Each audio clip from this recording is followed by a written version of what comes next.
Unmute. Okay.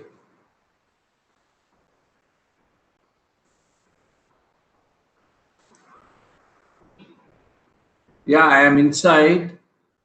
I'm sure you hear me.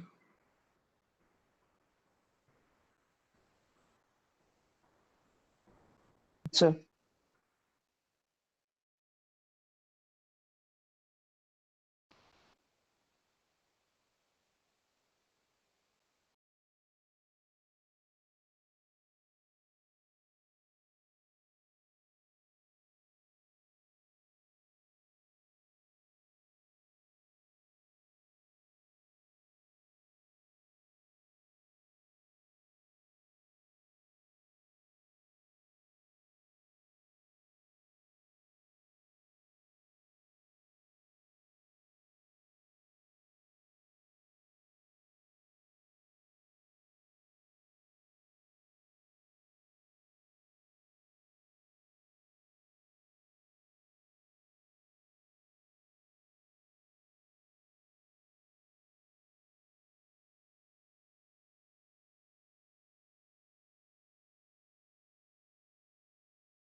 The present moment contains the secret of past and future. The secret of transformation is in the way we handle this very moment. By Thich Nhat Hanh. It's my pleasure to extend a cheerful welcome to you all. Your pressure makes us very happy. This is so big and warm enough to encompass you all. Good morning, everybody. We are extremely happy to welcome you all to Festival Safety and First Aid Tips program for freshers conducted by Youth Outreach Club in collaboration with Sri Satya Sai Disaster Management Team. Let us begin this program by seeking the blessing of the Lord Almighty with the prayer song. Now I call upon Miss Kanmani to grace this occasion with prayer song. Om. Om. Om. मुदाकरात् मोदकं सदा विमुक्तिसाधकं कलातरावतं सकं विलासिलोकरक्षकं मुदाकरात् मोदकं सदा विमुक्तिसाधकं कलातरावतं सकं विलासिलोकरक्षकम् अनायकैकनायकं विनाशिते दैत्यकं नटाशुभाशुनाशकं नमामि तं विनायकम् एकैकनायकं विनाशिते दैत्यकं नटाशुभाशुनाशकं नमामि तं विनायकम् नमामि तं विनायकम्.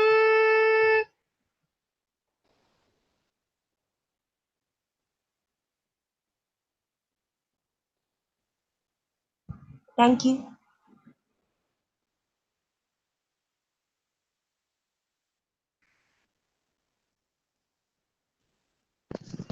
Thank you, Kanmani. It's a glad welcome we bring you to this morning, filled with the desires, hope, and dreams we all share. Welcoming is the noblest act of function. By welcoming, we make the person feel at home amid us. We request Ms. Sanjita to honor our event with welcome address and felicitate. Good morning, everyone. A very warm welcome to every young minds present over here on the Festive Safety and First Aid program. I feel privileged to welcome our Honorable Chief Guest, Dr. S. Ramalingam, Dean of PSG IMSR. Thank you for accepting our invitation, sir. And I extend a sincere welcome and a heartfelt gratitude to Ms. Radhika, faculty advisor of Youth Outreach Club, and all the volunteers from Youth Outreach Club who supported for making this event happen. Safety doesn't happen by accident. It must be learnt. And for making every one of you here to learn that safety, I invite and welcome Shri Satya Sai Disaster Management Team to provide you with indispensable safety measures during disasters and how to respond and effectively cope up with their consequences. I wish everyone to make use of this program effectively and get benefited. Thank you. Thank you, Sanjita. The art of teaching is the art of assisting discovery. Here we gladly welcome our faculty advisor, Ms. Radhika Ma'am, for presidential speech.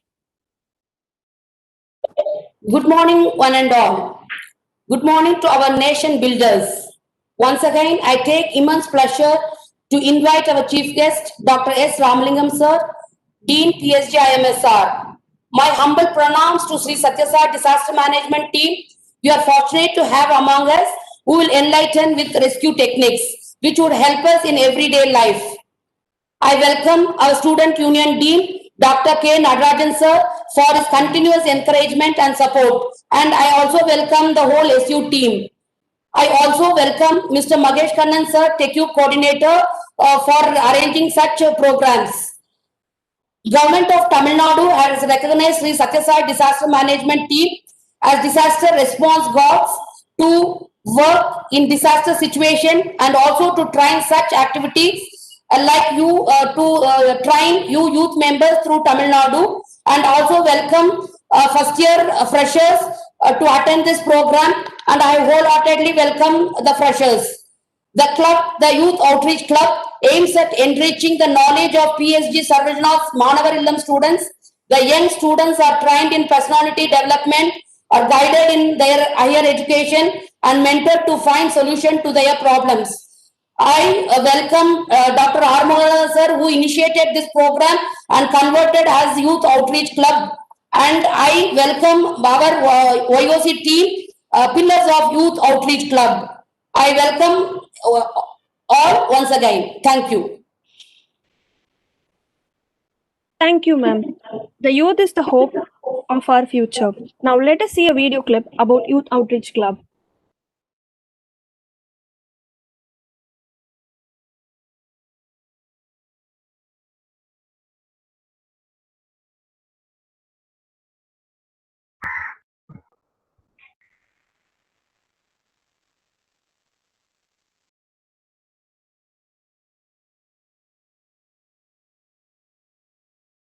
Voice not audible.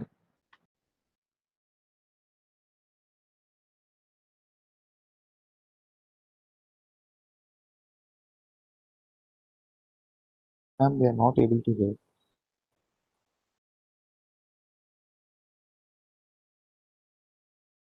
I'm not audible.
Great effort for the wonderful video presentation. The fragrance of flowers spread only in the direction of wind, but goodness of a person spreads in all directions. Here I call upon Aditya to introduce such a personality, our chief guest, Dr. Ramalingam sir. Good morning, one and all present here. The day starts with a quote cited by John Quincy Adams. If your actions inspire others to dream more, learn more, do more, and become more, you are a leader. I feel extremely honored to introduce the chief guest of the day, Dr. S. Ramalingam, who is the Dean and Head of PSG Center for Molecular Medicine and Therapeutics. It is such a privilege to have him with us today as the chief guest. A few words about him will inspire us a lot for the entire day, and his achievements are endless, from which a few are his field of expertise is clinical trial regulations and bioethics and pharmacogenetics. As a national resource faculty, his notable achievements were he conducted NIH ICMR workshop on bioethics and clinical trials in the period December 14 to 16, 2007 at Jaipur and at December 20 to 22, 2007 at Coimbatore. He was also been invited as speaker at various universities and colleges on bioethics, ICH GCP protocols, clinical trial designs. As a dean of PSG Center for Molecular Medicine and Therapeutics, his notable achievements were he established the PSG Center for Molecular Medicine and Therapeutics. He founded the Population Approach Group of India in association with Dr. Bruce Green, University of Queensland, Australia, and successfully conducted 2 workshops in population PK/PD modeling. Also, he has been actively involved in IMA Life Member. He is a regular faculty for an internally acclaimed advanced medical education program called Fellowship in Advanced International Medical Education and Research, FIMER. He is also a core member in MET PSG IMSR. He is also a member in Institute Animal Ethics Committee PSG IMSR. Some of his research and publications are phenytoin and phenobarbital, a comparison of their state-dependent effects, diagnostic testing by comprehensive CFTR mutation analysis in a large group of Hispanics, novel mutations, and assessment of a population-specific mutation spectrum. We are very grateful to Dr. S. Ramalingam for accepting our invitation and marking his presence here. Thank you. Thank you, Aditya. Now I invite our chief guest, Dr. Ramalingam sir, to enlighten and ignite the minds of our young chums with his words. Thank you. Do you all hear me? Yes, sir. Okay, good. Thank you. Most respected principal, staff advisor, Dr. Radhika, Dr. Natarajan, and a host of my very dear faculty colleagues from PSG College of Technology, dear student friends, ladies and gentlemen. It's a pleasant morning outside, and may I greet you all the very best of Deepavali and a great year ahead. Of course, 2020 has been a little challenging to us, but then, well, it's nice to go through these challenges even when one is young, so that we grow stronger in spirit and are able to face the challenges of life, greater challenges of life, with the divine blessings. Dear students, I understand that this club is called Youth Outreach Program, Youth Outreach Club. Now, why should exactly youth be caring about reaching out for several activities other than what they have come in here for?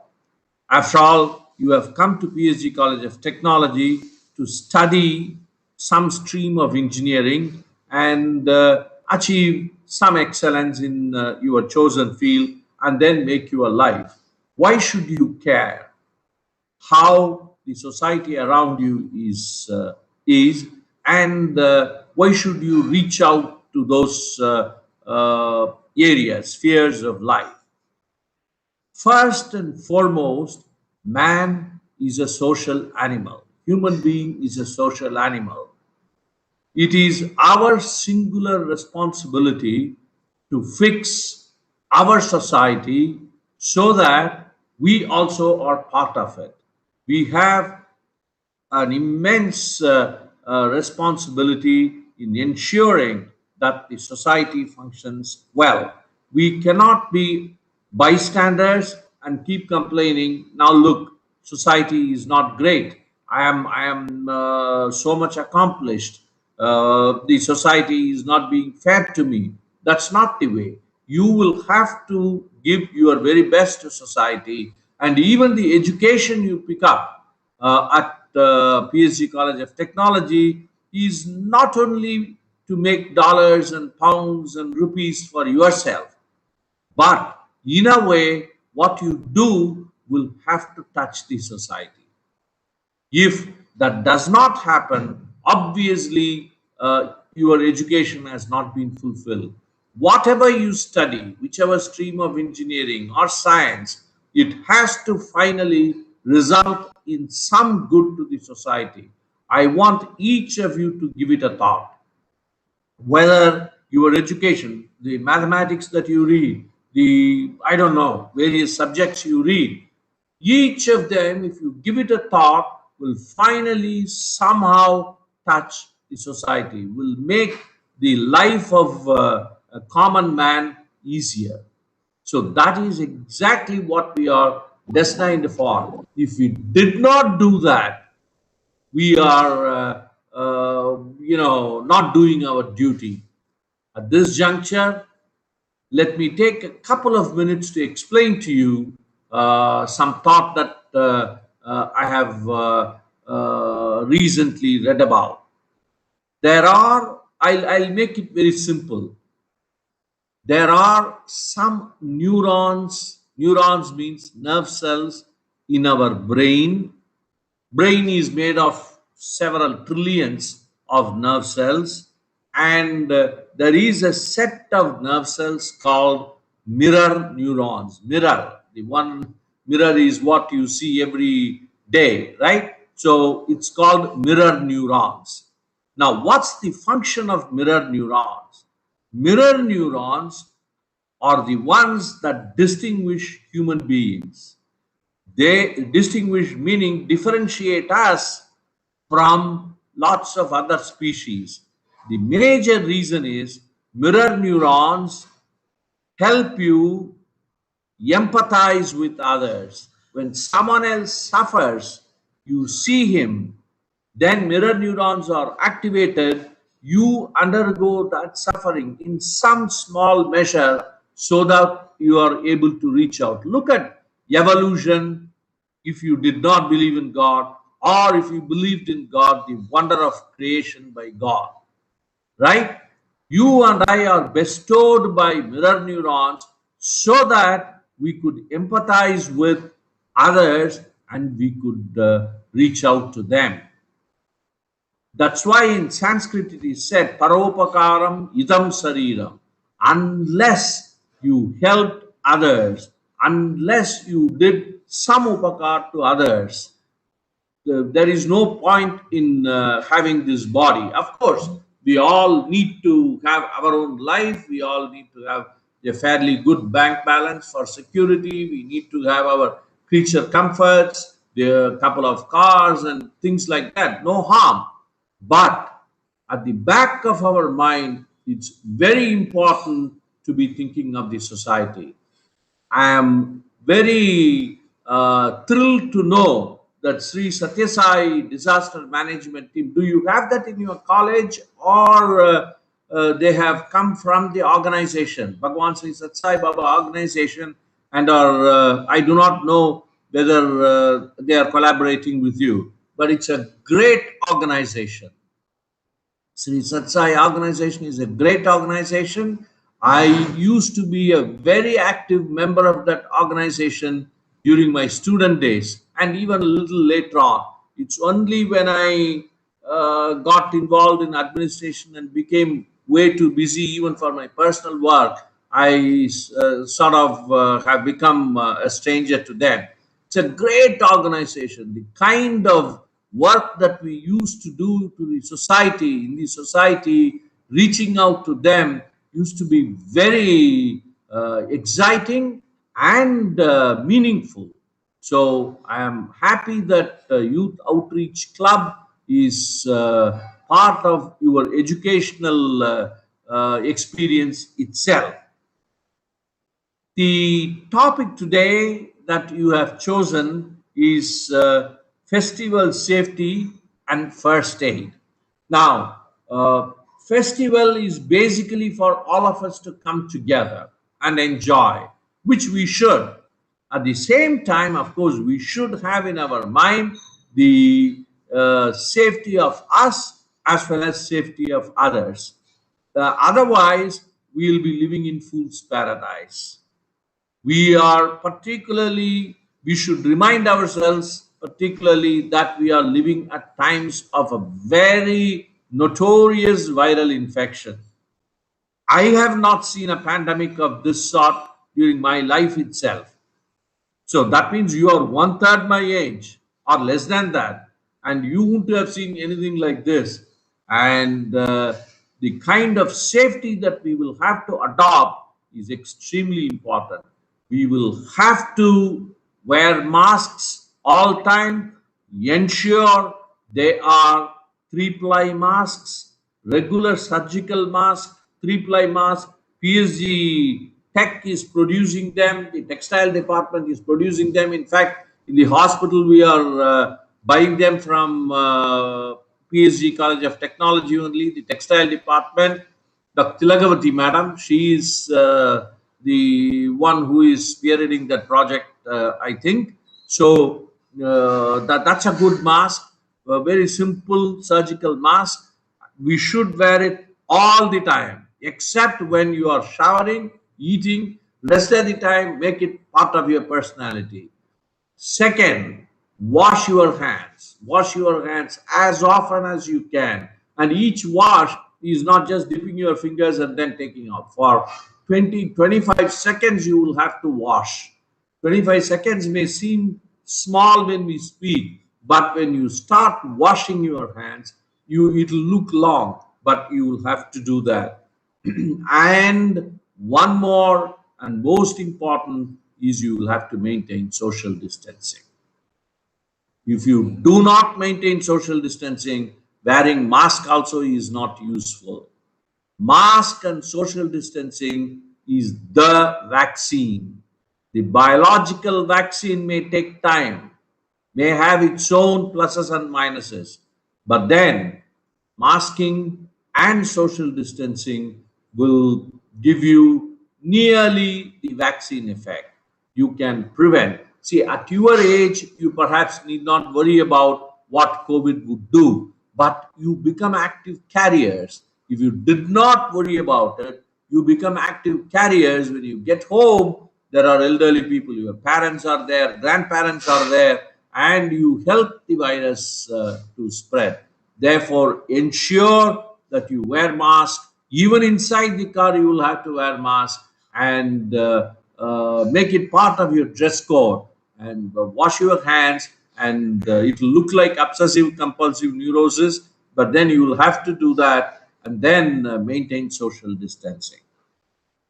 Dear students, I also understand that you go to Manavar Illam, teach those students, and help them overcome academic difficulties. This is a very nice thing to know, because you and I could employ private tutors.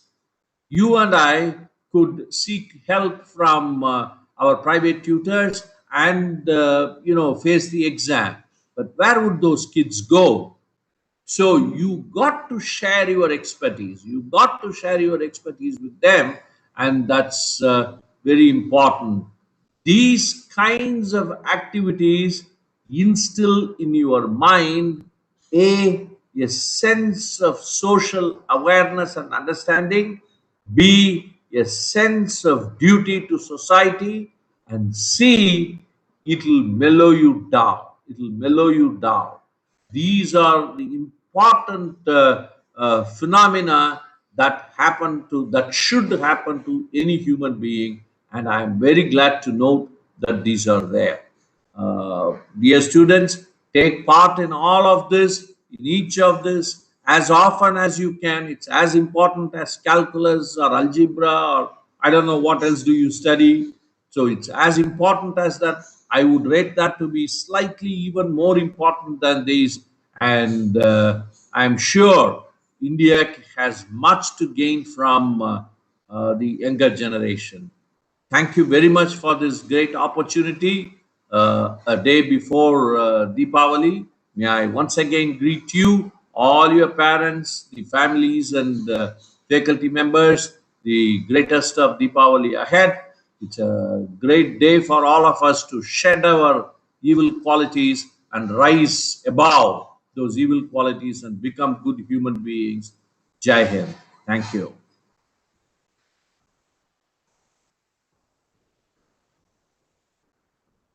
Thank you, sir.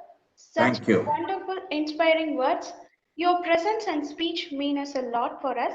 We will surely take your valuable words and we follow the safety measures in this pandemic. Is to help man recognize the divinity that is inherent to him. So your duty is to emphasize the one, to experience the one in all you do or speak. Now we welcome Mr. Rupesh, State Faculty of Sri Sathya Sai Disaster Management Team to address us.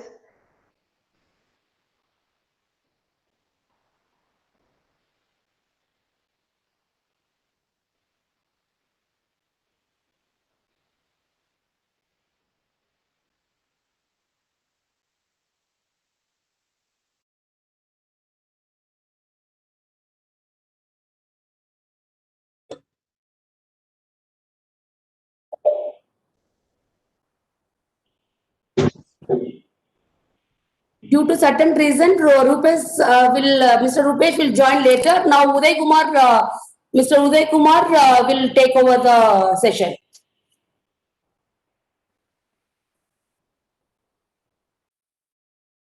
Good morning, everyone. Hope I'm audible to all. Someone can confirm. Yes, sir, you're audible.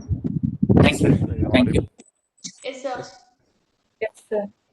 It is indeed very happy to have everyone here on such an online platform. When we were asked to do the program every year, we used to visit your college for such a program, a full day program. It will be disaster awareness. We have many good experiences with your college. Every year we will be having the program at your venue. A very good set of students. I'm very happy to have everyone again. But this time we are not going to make it as a full day program. We are going to just deal with only first aid and fire safety. So thanking everyone for all the good arrangements made. The team, the Youth Outreach Club, the club which has been very much active and doing very good activities in and around the city. So congratulating them and also thanking them for their initiatives. And we can have a good lengthy session today. So I'll be talking a lot over here. So let me hand over the session to others. So the inauguration may be formally completed and we'll start the session. Thank you.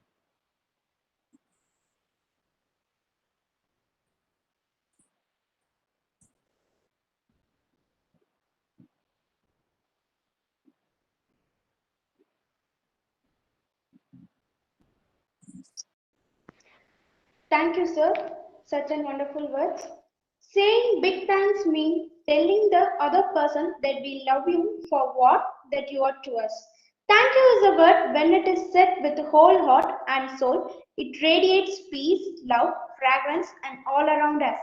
Here we welcome Ms. Darshana to express her words of gratitude. I deem it a great honor and privilege to propose the oath of thanks for this inaugural function. First of all, I start by giving glory to the Almighty God for making today's occasion a resounding success. First and foremost, I thank our chief guest, Dr. Ramalingam sir, Dean, PSG IMSR, who despite his busy schedule has found time to grace this occasion. I would like to express our profound gratitude to Sri Satya Sai Disaster Management Team for arranging this program. I also express my heartfelt thanks to our principal, Dr. K. Prakasan sir, and the management for arranging this wonderful event and their support to us. I also extend my gratitude to our faculty advisor, Ms. M. Radhika ma'am, for her constant support in all our activities. Last but not the least, I thank all the faculties, club members, students who joined us today for this glorious occasion. Thank you.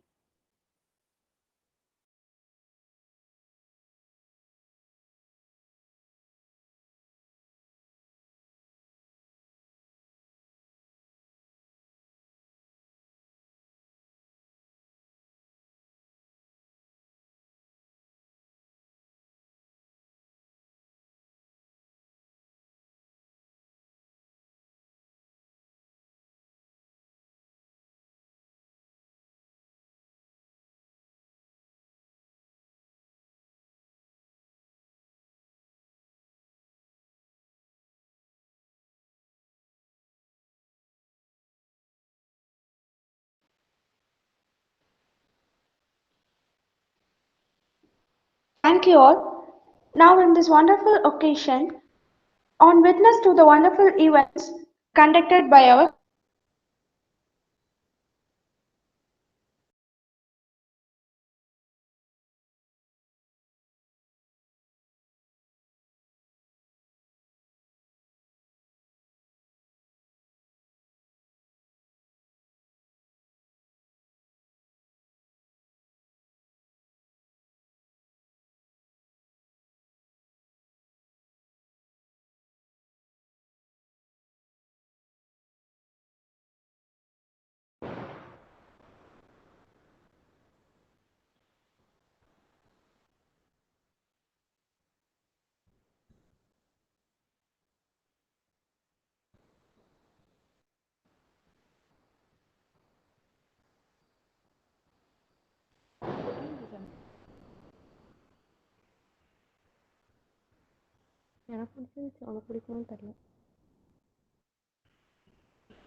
So once again, good morning, everyone.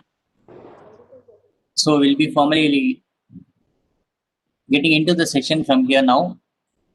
So I herewith request Rupesh Anna to take over the session. We'll be first dealing with first aid, which will be handled, half of the first aid will be handled by Rupesh sir. So I request him to take over the session and continue with the sharing. Thank you. Thank you. Very good morning to everyone. I am audible. Yes, sir. Okay. So I, on behalf of Sri Satya Sai Disaster Management Team, I thank each and everyone for those who have organized this excellent session. Good morning, students.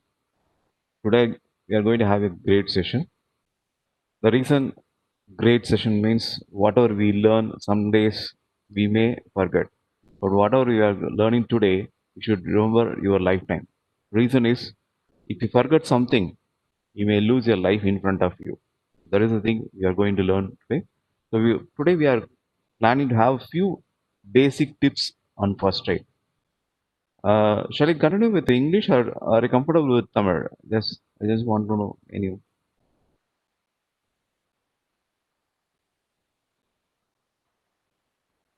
English is fine, sir. Yeah, good. So first thing we are going to learn few tips on first aid. My first question is, what do you mean by first aid? People used to say that, sir, whatever we do before going to hospital or before getting a medical facility, whatever we do, it is called as first aid. But first, we should learn something, what to do and what not to do. The most important is what not to do. Okay, first thing, just imagine there is a small crowd because of some minor injury. Someone is fallen from height or maybe on while traveling on the road. Someone suddenly have a collide and fallen and he is unconscious. Most of us, what we do is we go nearby. Sometimes people will not go nearby. Some people used to go, then they sprinkle the water, and sometimes they used to give water. Then they will try to take him to hospital. What will happen? Maybe on the way he may die. Okay, why? Because you should always remember whenever you are doing some first aid, the most important thing is don'ts. The most important thing is don'ts. And in don'ts, there is one thing very specific is don't give water to 5 type of casualties in any emergency. If you give water to these people, they will die. 5 type of casualties. You should not give water. People, you can understand who are they. You can just imagine. The first person is the person who is unconscious. You should never give water to the person who is unconscious. The second one, the person who is having some head injuries. Maybe while driving he had injury, or maybe some in a working place he had a fall. Due to that, he is having a major injury on head. And third one is the person who is having body injury. The person who is having body injury, you should not give water. Fourth one is the person who is having complete burn injuries due to some fire accidents. You should not give water to that person. And the fifth one is heart attack victim. But just imagine, so far, for all these 5 people, we are given water. Just imagine what will happen. Now, I'll tell you why we should not give water. The first casualty is unconscious casualty. Unconscious casualty. Just think over during your classes, one of your friend, or while playing in the ground, suddenly he falls. He is unconscious. So what do we do? Mostly sprinkle the water, rubbing the hands, legs, maybe some shaking, calling his name, whether he is responding or not, everything done. And sometimes people used to give some water, and some more people are there, they used to give soda. Okay. Always remember, when someone is unconscious, we all studied in our school days. When someone is unconscious, we have 2 pipes in our throat, connected with 2 pipes. One is windpipe, other one is foot pipe. So remember, always the windpipe is open. Whenever you take food, no, then your foot pipe opens. Almost all the time, the windpipe will be open. Just imagine your friend is unconscious and you are forcing him to pour water. You pour water in the mouth, it never go to his stomach. It will directly go to his lungs. Naturally, what will happen? Choking. Maybe in few minutes, he may die. Recently, I came across one incident. One of my friend during my class time, he told a boy who is on the way to his home in a bicycle. Opposite, a two-wheeler came, had a small collide with the two-wheeler. Suddenly, the boy falls on the road. He's unconscious.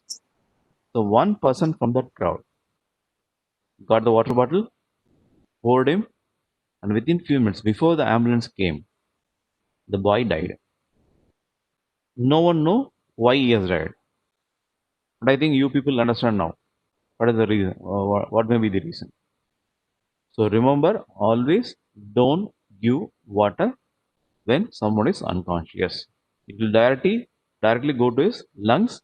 It never goes to his stomach. The second one is the person who is having head injury. The third one is a person who is having body injury. For these two people, always remember, if it is a major injury, severe bleeding is there, he has to undergo a surgery. We all know that while before going for a surgery, we have to do some basic preparations. The first thing is you have to give anesthesia.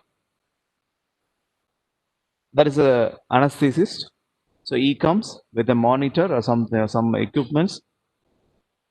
Before giving anesthesia, he will check. The first basic thing will be you'll find out whether stomach is filled with something or stomach is empty. A basic thing. Now just imagine on the road you saw the accident, you gave the water, you are taken the casualty to the hospital. One of the senior doctors says that this is very emergency. He has to undergo a major surgery, but the maximum time is 2 hours. அதிகபட்சம் 2 மணி நேரம். So within 2 hours, if he gives, if he undergoes a surgery, we can save him. This is what the statement came from the doctor. And you said yes. You said yes. You said yes. Now they are preparing for the surgery. Anesthetist came with a monitor. We fix the pipe, checking, and he found that water is there inside the stomach because you gave water on the way. Now the anesthetist will say, I need 4 hours time to give anesthesia. I need 4 hours time. Before that, I cannot give anything. Anesthesia cannot be given. I need 4 hours time.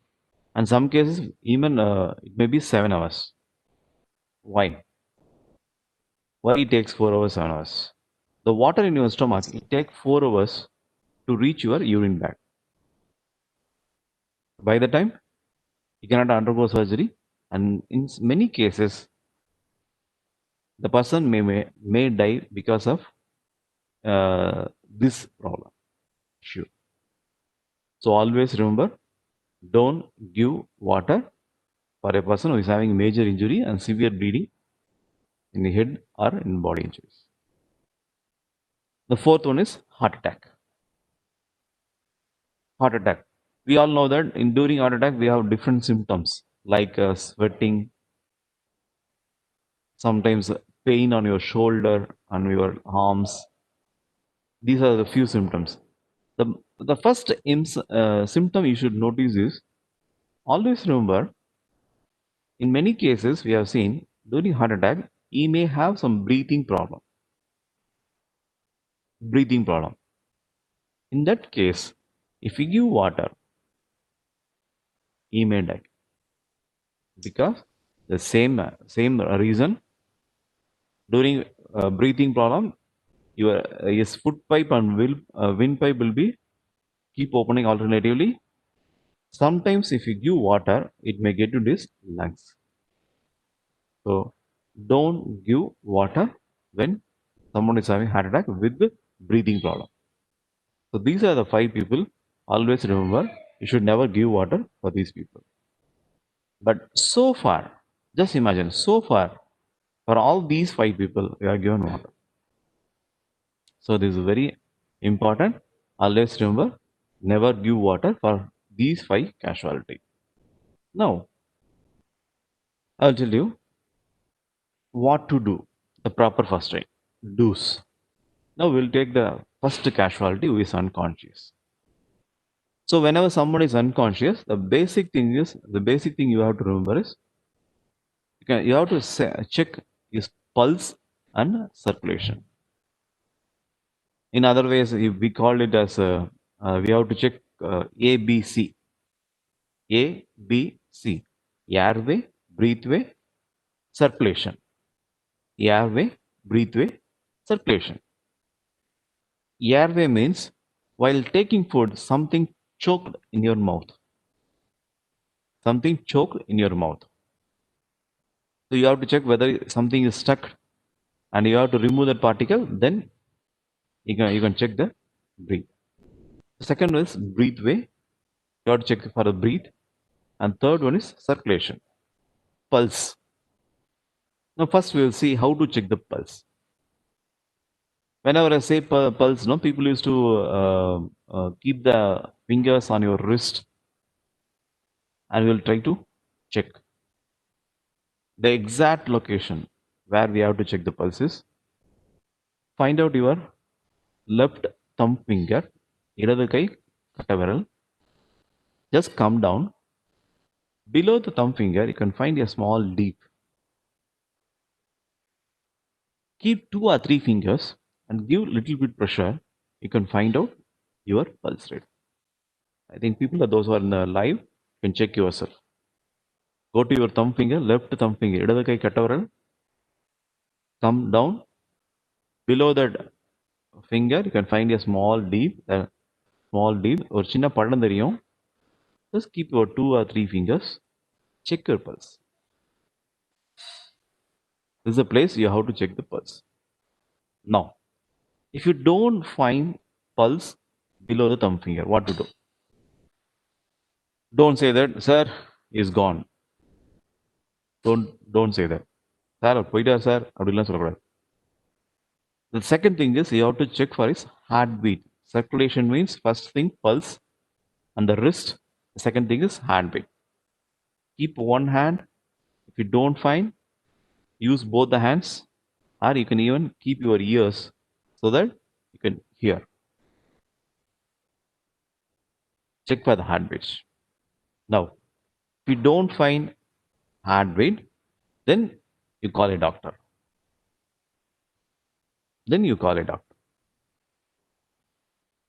Whenever doctors come, no, they used to come. They will check the pulse first in the wrist area, then second in the heartbeat, and if these 2 places they cannot find, the final place is next to your throat, Adam's apple. Just imagine your left ears come below, next to your throat. You can find a small deep there. Just keep your fingers, give a little bit pressure. You can find that pulse. This is direct from your brain. This is called as major artery Mahathamani carotid pulse. We call it as carotid pulse. Sides are not changing, sir. I'll change.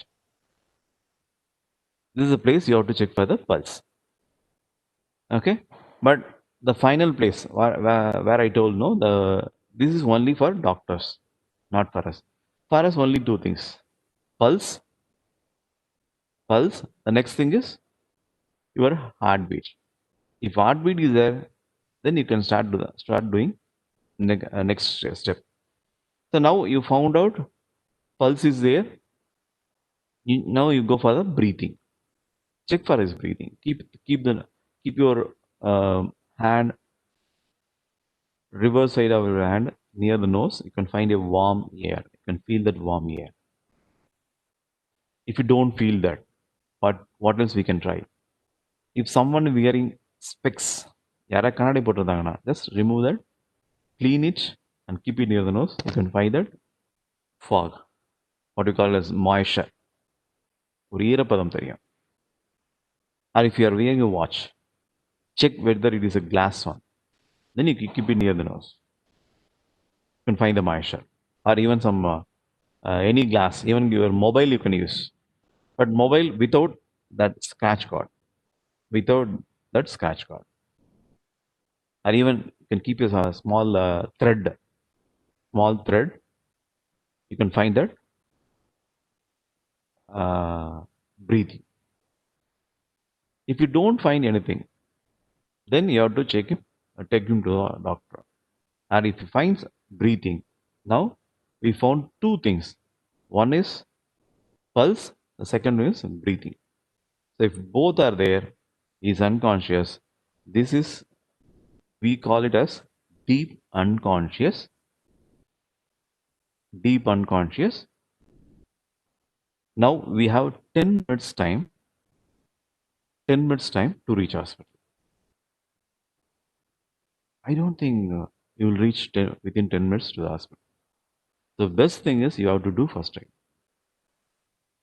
So far what we have tried is sprinkling the water, rubbing the hands, legs, slapping, pinching, shaking, everything.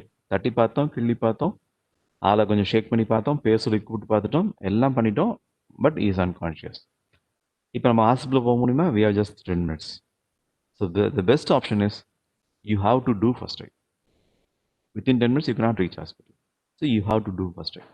This is where first aid is most important. So what are the best first aid? Now his circulation is very, very low. How to increase that circulation? People, those who are gone for blood donation, யாராவது blood donation கொடுக்க போயிருந்தீங்கன்னா sometimes என்ன ஆகணும், சில பேருக்கு first time கொடுக்கும்போது உங்களுக்கு மயக்கம் வர மாதிரி இருக்கும். you'll be getting a little bit of drowsiness. மயக்கம் வர மாதிரி இருக்கும். In that stage, what doctors used to do is raise the leg patch. உங்க ரெண்டு காலையும் என்ன பண்ணுவாங்க, கொஞ்சம் உயரமா லிஃப்ட் பண்ணுவாங்க. The same thing we have to do is just lift both the legs towards little bit of what you call what do you say that 1.5 feet to 2 feet height. Immediately what will happen? The blood flows from the legs to the brain. Maybe within 2 minutes or 3 minutes. Maximum time is 5 minutes. Maximum time is 5 minutes. You will wake up, and if he doesn't wake up even after 5 minutes, now sprinkle the water on the face. Because of the circulation, he will wake up. Now ask him whether you want to drink something. The most important thing is don't give anything chill. குளிர்ச்சியான எந்த பொருளும் கொடுக்கக்கூடாது அவருக்கு. என்ன பண்ணலாம் அப்படின்னா, ஏதாவது சூடான டீ காஃபி கொடுக்கலாம், இல்லை சூடான பால் தரலாம், சூடான பட்டர் தண்ணி கொடுக்கலாம், ஹாட் வாட்டர் கொடுக்கலாம். எதுவுமே சில்லுன்னு கொடுக்காதீங்க. நீங்கள் கொடுக்காதனால உயிர் போகாது, பயப்பட வேண்டாம். பட் கொடுத்தா கண்டிப்பாக ப்ராப்ளம் வரும். If you don't give anything, don't worry, nothing will happen. But if you give something, there will be issue. So don't give anything at this stage. Okay? So this is the first aid for the person who is unconscious. Now I'll tell you who will come in this category. I mean unconscious. The reason for unconscious state. This is very important. First one, the person who had electric shock. The person who had electric shock. யார் ஒருத்தர் மின்சாரத்தால் தாக்கப்பட்டாங்களோ அவங்களுக்கு மயக்கம் வரும். அவங்களுக்கு இந்த ஸ்டேஜில் தான் இருப்பாங்க, கொடுக்கக்கூடாது. Second one, the person who is who had a drowning, தண்ணியில் மூழ்கிட்டாங்க. அந்த மாதிரி டைமில் அவங்கள காப்பாற்றிட்டோம், தண்ணியில் வெளியே எடுத்துட்டோம், அதுக்கப்புறம் இந்த ஃபர்ஸ்ட் எய்ட் பண்ணலாம் அவங்களுக்கு. You can do that first eight. After removing the water you can do this first eight. Next one, just imagine you are walking on the road. ரோட்டில் நடந்து போயிட்டு இருக்கீங்க, சடனாக ஒரு பெரிய ஆக்சிடென்ட் நடக்குது. அந்த ஆக்சிடென்ட்டில் யாரோ ஒருத்தர் அந்த ஆக்சிடென்ட் நீங்கள் பார்க்குறீங்க, டைரெக்டாக பார்க்குறீங்க. அப்போ என்ன ஆகும், நமக்கு ஒரு மேஜராக ஒரு ஷாக் ஏற்படும் இல்லையா? சடனாக சில பேர் மயங்கிடுவாங்க. அந்த மயக்கத்துக்கும் the same thing you have to do. Person who is having a shock, because of the shock is unconscious, you can do this first aid. Next one, you are receiving a message through your mobile phone from your distant relative,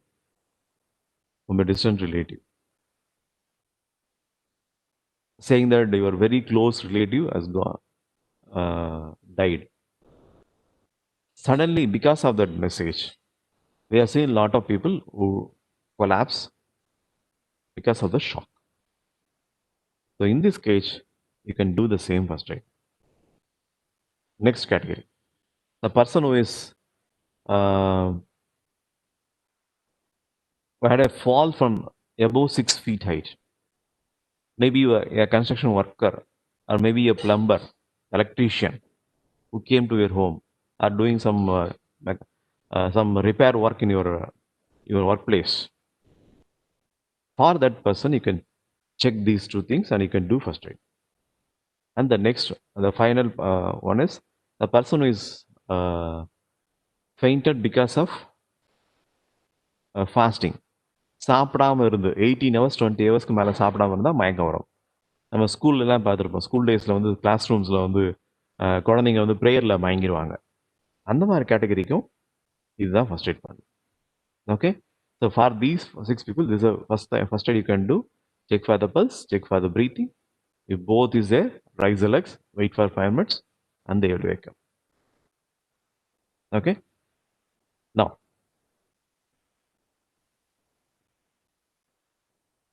apart from these things, sometimes people used to faint due to blood pressure, or sometimes people used to faint due to what you call that low sugar or high sugar. For this category, check the reason. Always, whenever you do some first aid, before doing any first aid, you have to do some basic survey. See what is happening, what happened there. Maybe he had a fall, or maybe while taking food something choked. You have to find out what is that. Then you can do the first aid, the most important thing. And in this case, if he's unconscious now, you can call an ambulance and you can go to the hospital.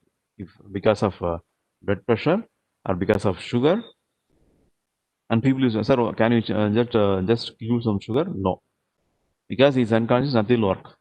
The best thing is lift the leg, keep it in the same position, take him to the hospital. If you're going by your own vehicle, keep leg raised. Nothing will happen. Don't worry, you won't die. The first category is different thing. The second category, the BP and sugar, is different thing. So in this case, you can save that person. And whatever I told so far is very, very important. This is what happens in any stages. Most of the stages, this is a common thing which happens in our home, in workplace, even in colleges, even anywhere, on the road, it will happen. Okay, so this is the basic principles of first aid. Now I pass on the session to Uday Kumar, who is having some more tips on next part. Sairam Uday.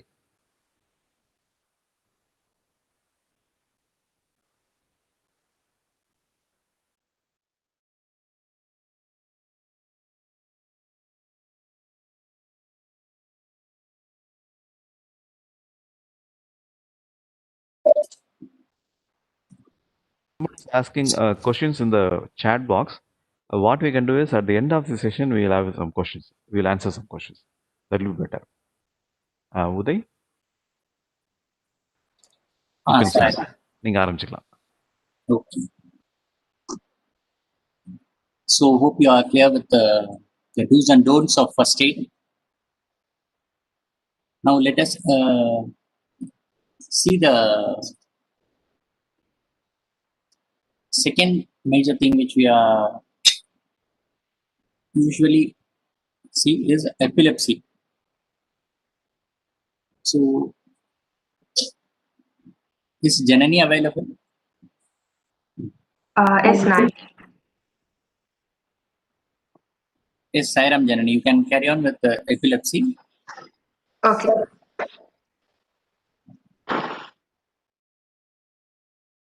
So, hi everyone.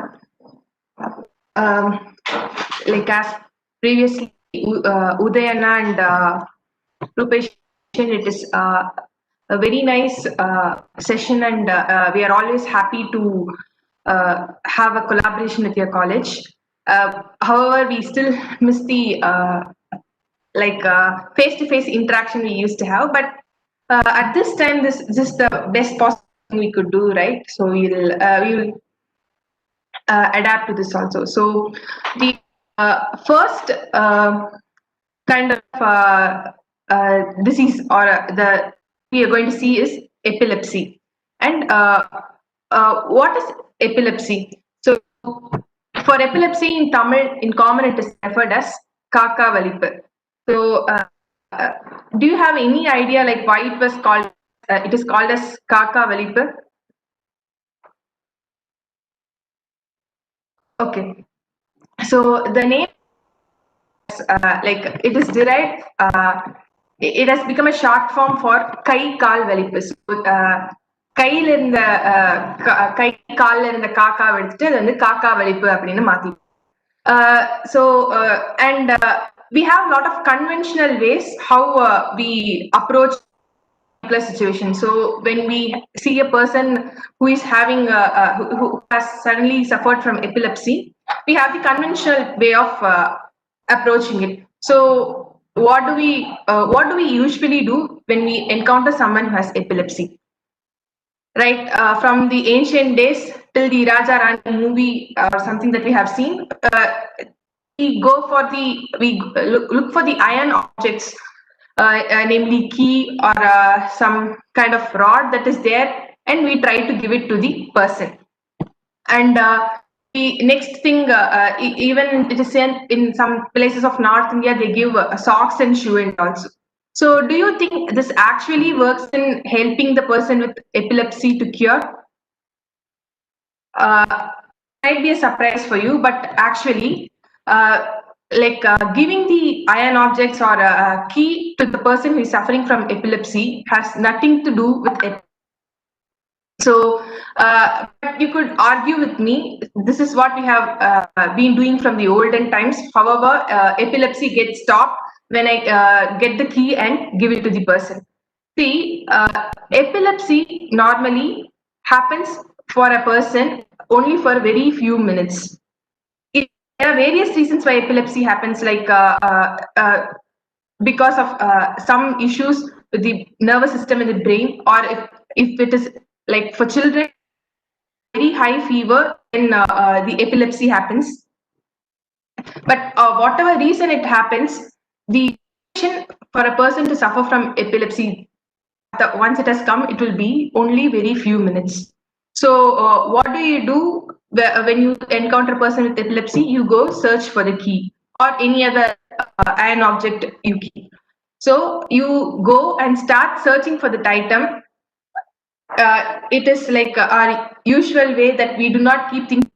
We go search and search. It takes few minutes. Then you get the item, you come back, and then you hand it over that item to the person. And by the time it will be 2 or 3 minutes, and by the time you have given, the epilepsy also would have stopped.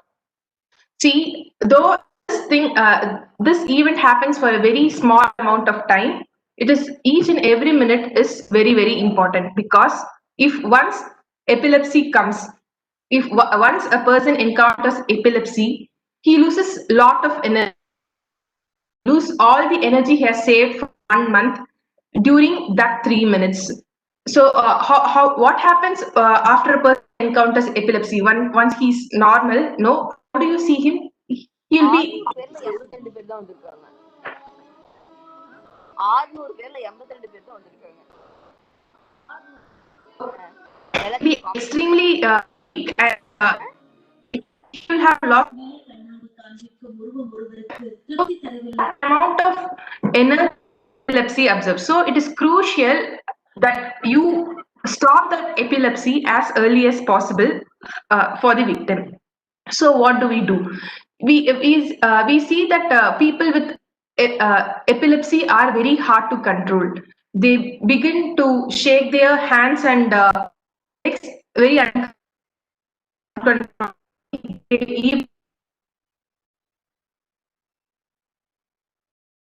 Of bite at times, due to the excessive loss of energy, we see froth coming out of the mouth. So this is the actual situation when you see a person with epilepsy.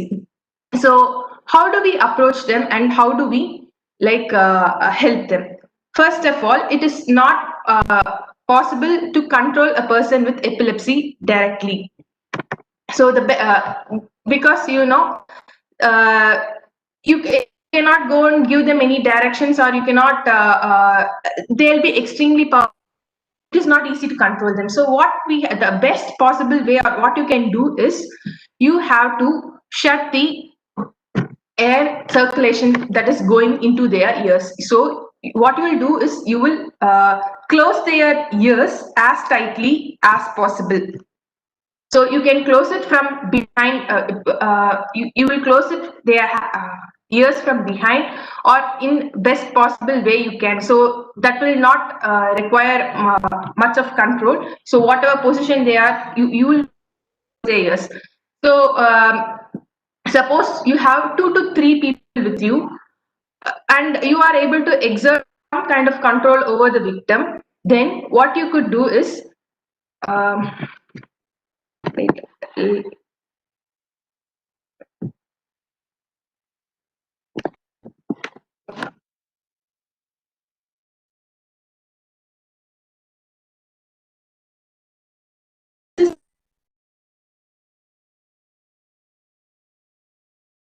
and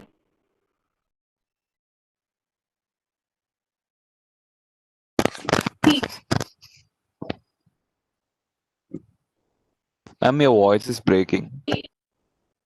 Ma'am, your voice is breaking. Ma'am,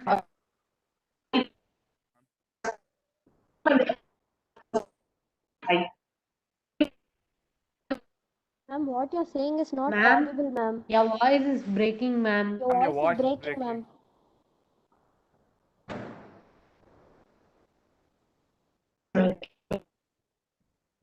the person is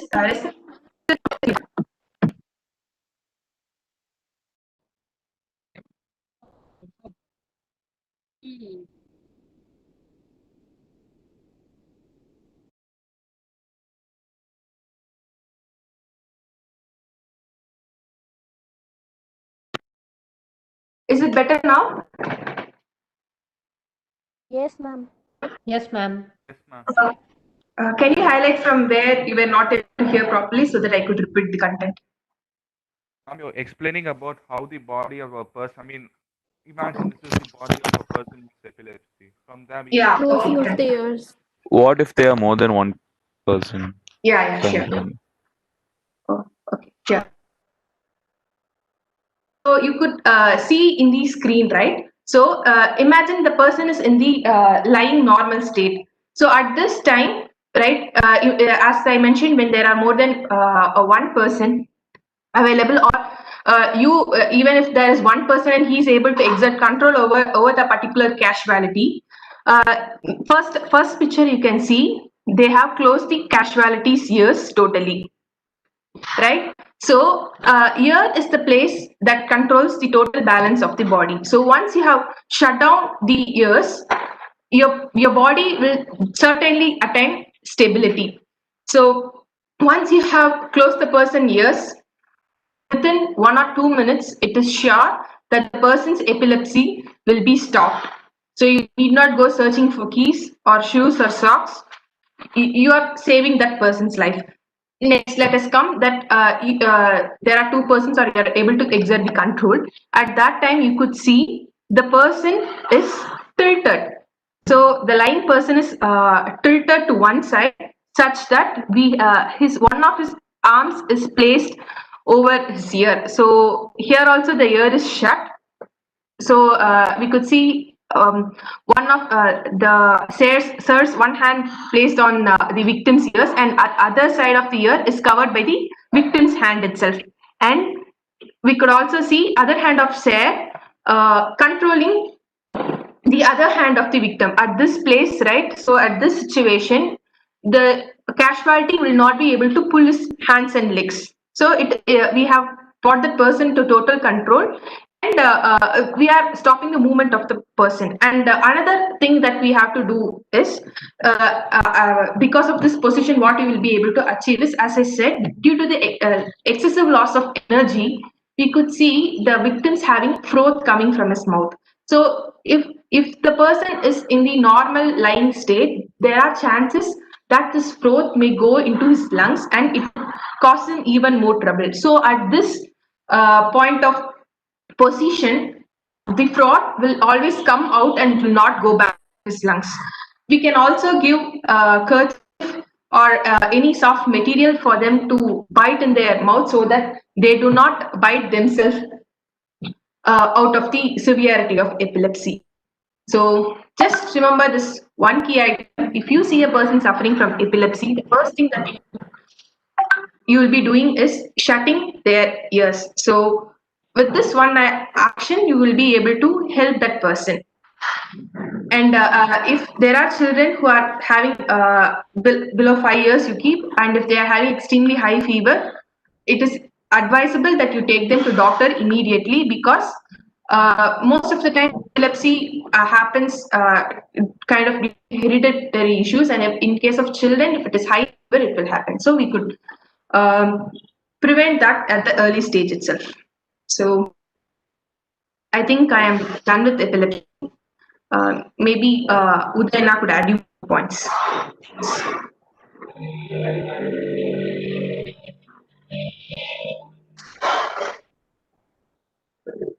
Yes, thank you, Janani.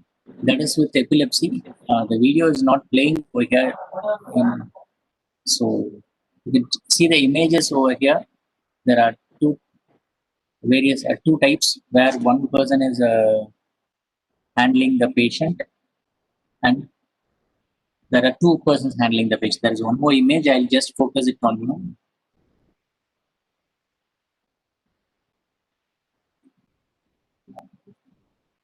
This is another way. I'll just share it now. So hope you are able to see this image. Here also, what they are doing is they are just closing both the ears of the casualty, and they are just bending them down. So if you are capable of doing this type of first aid also, it is also advisable. It is also done. So here also what happens is the saliva which oozes out of their mouth will automatically come down, and also their both ears are closed with the first aider's hand.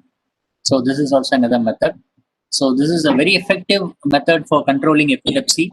So you can try it out. Whenever you find a casualty suffering with epilepsy, you can just close his ears. These are his ears, both the ears. He'll stop within a few seconds. So there is no need for any worrying. So hope you are all clear with epilepsy. Do we need a break now, or shall we continue? Because the session will continue till 12:30, I think. Usually, do you have any break? After 11, can we take a break? After 11, we can have a break. Okay, fine. Up to 11. So now we will see about poisoning. Poisoning, maybe you have seen many cases of poisoning.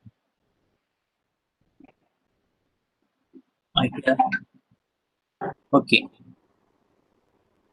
Poisoning actually is of many types. You can have poisoning which is intake, which is taken through their mouth.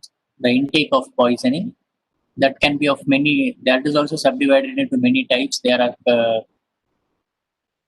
some poisonous chemicals are intaken, or some pesticides, something like that, some cyanides, and even food poisoning is also poisoning. So we have intake of poisoning, and the next type of poisoning is through the skin. That how we can expect that is through the skin is by snake bites or insect bites. Like that, we can have poisoning through the skin. So these are the two types of poisoning. First, we will see with the intake of poisoning, which we usually experience with many casualties. So, intake of poisoning can be further subdivided into two types, which is corrosive poisoning and non-corrosive poisoning. When you see corrosive poisoning, whatever is taken in, and which infects the inside organs are called corrosive poisoning.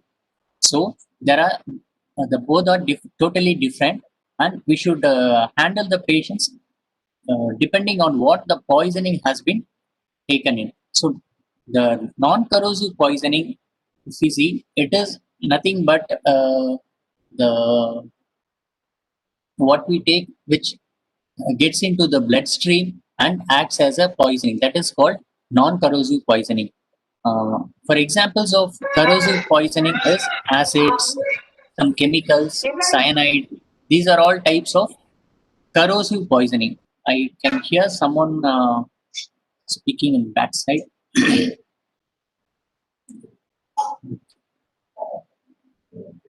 The rules of the do's and don'ts of the first aid. We should not give anything to a unconscious casualty. So the person is unconscious now. We have to make him vomit, but we cannot give salt water to him since he is unconscious. It may enter the lungs, as we already saw.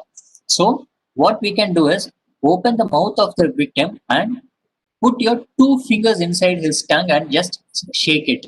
So whatever, open his mouth, not your mouth. Open the casualty's mouth and put your 2 fingers inside his mouth and just give a to and fro motion so that you can induce vomiting through it, and we can make him vomit. And once the person has vomited everything, he may automatically he may come to a conscious state. That will also be helpful. Okay. Next, we will be seeing the corrosive poisoning casualties.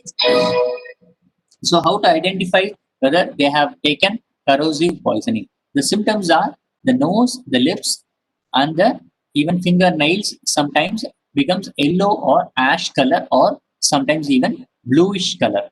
So, you have to observe the nose tips, the lips, and also fingernails sometimes appears.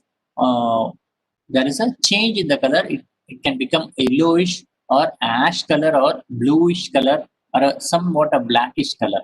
So there is a color change in these areas. You can ascertain that he has taken a corrosive poison. So or even sometimes what happens is there will be bleeding through the nose. Once they have taken very acidic contents inside, what happens? They may bleed through the nose. And if he is conscious, he'll be having very much severe burning sensation inside. So why this burning sensation is, whatever the acidic thing he has taken in, when it goes in, what happens is it starts infecting the food pipe and all the internal organs. So there will be a lot of burning sensation inside. So in this type, never try to induce vomiting in the casualty. Never try to do whatever you did for non-corrosive poisoning. Please don't try it out, because already what happened is the acidic poisoning, the corrosive poison which went in would have damaged half of the food pipe and other internal intestines inside his body. So when you induce vomiting here, what happens is while it is coming out also, it further damages the food pipe and also the intestines inside. So never try to induce vomiting in such cases. If you find it as a corrosive poisoning with these symptoms, what you can do is, we can see in the next slide. What you can do is, there is a protective substance called milk of magnesia, which will not be available at ease for everyone. So whatever we have it in home, say rice flour or atta or something, whatever flour, cooking edible flour you have, make it like a paint with water, mix it with water and make it in the thickness of a paint. So it should be not be very runny, or it should not be very much thick. It should be in the contents like a paint substance. We have to dissolve it in water and take it and make them drink that substance which you have treated. It may be rice flour or any atta you have at home, which can be made into a paint-like substances and make them to drink it.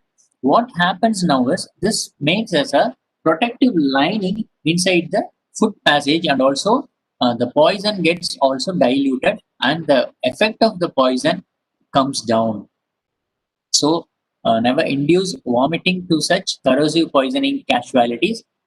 Take atta or rice flour, mix it like a paint with water in the intensity of water, and make them drink it. It forms as a protective lining, a coating inside the food pipe and also the intestines, so that further damage to the internal organs will be reduced, and also the intensity of the acidic poisoning agent which went in will also be reduced, and immediately rush the person to the hospital. These are the two types of corrosive and non-corrosive things which we saw. Next is rescuing persons from a poisonous gases. We can anything other than oxygen, any gas other than oxygen or poisonous. If it is over, even we can see the pollution level increasing day by day, and even in capital city of Delhi is witnessing a lot of issues due to pollution nowadays. So they have many rules and regulations have been put up over there. So any gas other than oxygen can be of great damage to us. If you encounter any such thing, what you have to do is rescue the casualty at a maximum 10 minutes. You have to rescue the casualty. In case if you are experiencing a poisonous gas in your surroundings, you see some fumes or some gas in your surroundings, what immediately you have to do is take a towel or a kerchief or a good quality cloth, immerse it fully in water, drench it fully in water, and just tie it around your, yes, anyone? Tie it around your mouth and nose, and then get into rescue. You can even give such when you're going into rescue, take enough cloths with you which is drenched with water, and make the casualty also tie the nose and mouth with that towel, and then rescue him. And also, while moving inside a room which is filled with poisonous gas, don't walk up. Don't walk up. Just lie down and crawl in, because any poisonous gas or any gas which will be in the room will not touch the bottom of the floor. It will be just above 1 to 1.5 feet above the floor level only. So you can just lie down and crawl in and find anyone if you're willing to save anyone, or if you are going to come out of it. So these are the things which is very important in poisonous gases. And also next we can see about is 11:05 now. Hope we can take a break and then continue with snake bite and insect bite, what we can how we can handle those casualties. So can we have a 10-minute break? Will it do? It's 11:05 now. Yes, sir.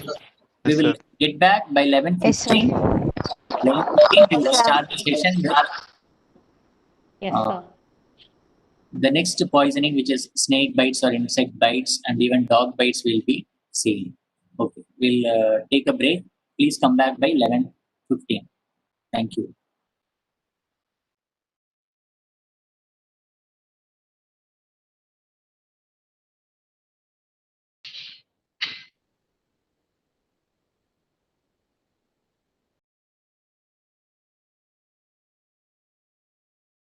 அன்னிலிருந்து சொல்லிட்டு இருக்கிறேன்.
Okay,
hope everyone are back.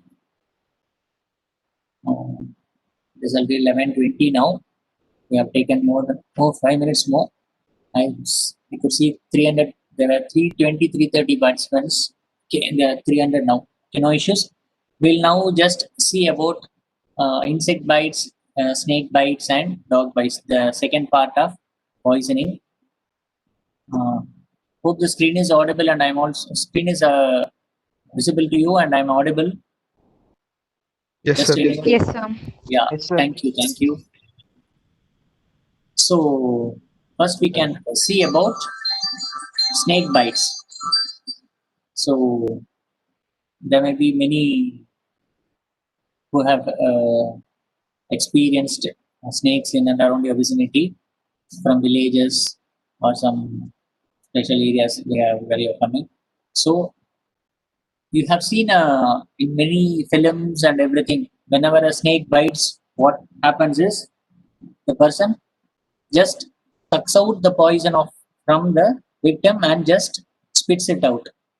So that can be made only in films and such drama sequences, not in real life. We cannot suck out the poison and just spit it out like that and make him feel comfortable. That is not possible. So, what is the correct form of first aid? That we'll be seeing now. Okay. Okay. Whenever you identify there is a snake bite on a person, first don't inform him that you have been bitten by a snake. It is a very poisonous snake. That is very dangerous. That this and everything. Don't make him frightened. Just console him that nothing has bitten you. It could be some insect or something like that. Don't worry, and console him as much as you can and make him feel comfortable that nothing has happened to him. Even many snakes are non-poisonous snakes only. Many deaths happen in our country due to snake bites. That is not because of the poisoning, but what happens is the fear that dwindles him and makes the casualty more afraid and leads to his death even. So don't make him afraid of such things. Just give him consoling words and make him comfortable. And don't make him sleep also. Just don't make him faint or don't make him sleep. Just give some words to him. Just keep on speaking to him while you are taking to the hospital. So these are the basic things. And then now we'll see what the first aid has to be done. Maximum the snake bites will be in the legs or the hands, because they are more vulnerable, because while we are walking or taking something out of a bin or something, there are chances of snake bites. So maximum there will be in the hand or leg. So whenever you feel there is a snake bite, take a cloth or a thread. Thread should be of a cotton type, not a polypropylene or nylon rope. You should not take, and tie the cloth or the rope in a single bone area above the snake bite. Imagine that the snake has bitten the victim in his below his knee level. Below his knee, if it has bitten, then you have to tie the rope or the cotton cloth tightly in his thigh area. The thigh has a single bone and it is a round shape, so you have to tie it over there. In case if it has bitten his hand, we have to tie the rope or the cotton thing in the arms area. So you have to tie it tight, and you should be see that there is no further easy blood flow. So what we are doing is we are a little bit we are arresting the blood flow so that the poison doesn't get spread to the heart, and from where it gets pumped to entire body. So we are just a little bit arresting the blood flow by tying this cloth. You can even insert a twig in between the cloth and the thigh or the arm which you are tied up, and you can twist it and make it more tighter than making it with the hands. Okay. Once you have tied a rope or a cotton cloth over there, what you should do is at the snake bite area, you can see 2 dots or a single dot sometimes in the snake bitten area. Just take a small blade, which is a new blade, or a sharp object, any sharp object, and put a few thin lines over the bitten area. Just squeeze some blood out of it, so that you should not make a very deep cuttings in that area. Just make small lines. A sharp instrument you can take, and you can do 3 or 4 small lines over there, so that the blood droplets oozes out. You can just squeeze the blood out, and you should put potassium permanganate crystals. What is that? potassium permanganate crystals on this wound and sprinkle a little of water. The potassium permanganate, what it will do is, it will start start oozing out froth, and it will provide the necessary antidote for the venom which has entered the body. So just do three or four marks with the sharp object which you have taken, and see that the sharp object is not it's not rusted or anything like that, and just clean it with a clean and sharp object. Just make 3 or 4 marks, and make sure the blood oozes out of the marks, and just put potassium permanganate over it. It will start frothing, and the venom will get suppressed over there. This is the first aid which should be done for snake bite victims. And what are the things you should remember is, talk to them encouragingly. The fear is more dangerous than the snake, so don't make them more afraid of the snake bite. Tell them that there is nothing. There should be a non-poisonous snake, or it should be a small insect that was biting him. So don't worry. And while taking him to, or immediately rush him to a hospital. After doing all this, immediately rush him to the hospital. Don't make him lie down and take him to the hospital, because don't make him lie down, or also don't try not to make him drowsy or make him unconscious. So take him to a hospital in a sitting posture, and give something, give some words to him, keep on talking to him, don't make him sleep. So you have to rush him immediately to the hospital. If possible, take the dead snake also, which will be useful for the doctor to give the antidote for the casualty immediately. So these are the points which you have to be remembering while handling a snake bite victim. Next is insect bites. This is also something similar to that of snake bite only. Insect bites may be bees or scorpions, like that. Here what you can say is, instead of the snake, the bitten area, you can see some sting attached to our body. That will be more venomous, and it will be more painful also sometimes. So carefully look for the sting where it is in the bitten area, and just remove the sting. The person will be immediately becoming unconscious. There will be more irritating feeling on that. Will be more burning over the bitten area. So the same procedure can be followed here also. Whatever you have done with the snake bite, just cut a few, put up few marks. Look for the sting which is attached to our body. Remove the sting, and then make sharp marks, and then put the same KMNO4, which is potassium permanganate, and sprinkle some water. And if needed, the casualty will be somewhat shivering and all sometimes. So wrap him with a blanket around and rush the person to the hospital. That will do for a insect bite victim. Next, we will look at dog bites. So dog bites are more dangerous than what you think, because a dog bite can lead you to what they call as rabies. You have heard of rabies and all. A dog which is you can see some dogs which are more ferocious. There will be more saliva oozing out from their tongues.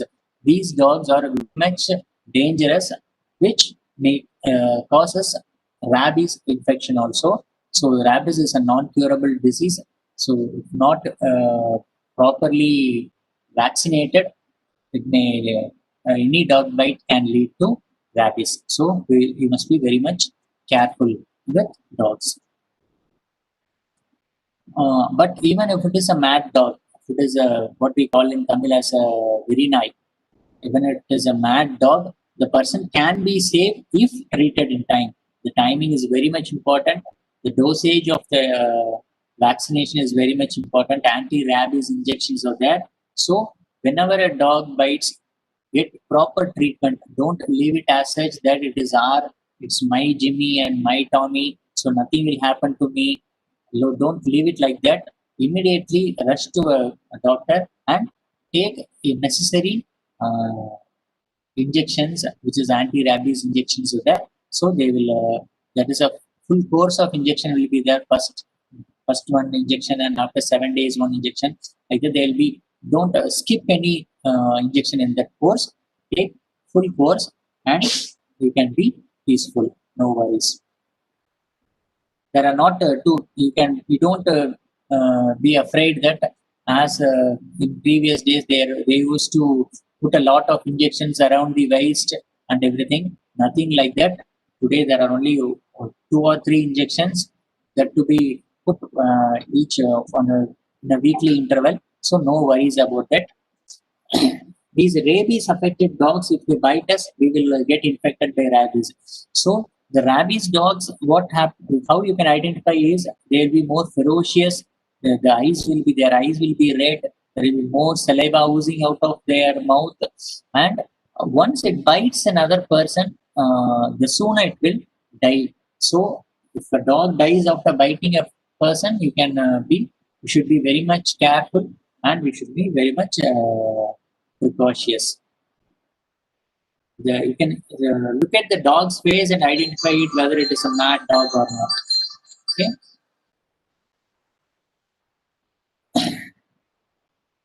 So this way of saying.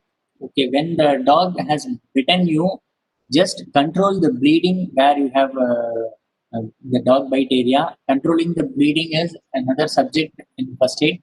I'll just simply explain it. Controlling bleeding is just put direct pressure over the bleeding area with a cotton cloth. You can make a fold of cotton cloth, 8 folds of cotton cloth, and put it dry cloth, a dry cotton cloth. Don't use a wet cloth. A dry cotton cloth can be made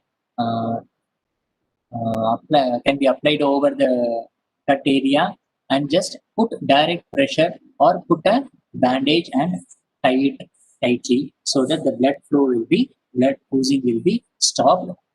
If the injured part is your hand, just raise the hand so that the blood flow will be minimized. Okay. And wash the wound thoroughly with warm water. Cover the wound with sterile dressing. A bandage should be used to firmly hold it. Then after doing all this, immediately rush to the hospital. If there is no bleeding, just clean the bitten area. Even if there are just small marks, don't leave it as such. Clean the bitten area with some antiseptics or something, a Dettol or Savlon, and just rush to the doctor immediately.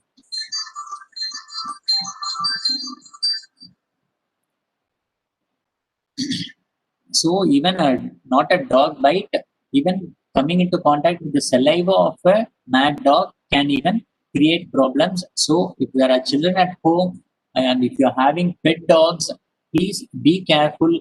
Please avoid having pet dogs at home. And also even what you can do is vaccinate the dog at regular intervals. Take the dog to a veterinary hospital and vaccinate the dog for all your safety, for not only for the safety of the dog, but also the safety of the members who we have at home.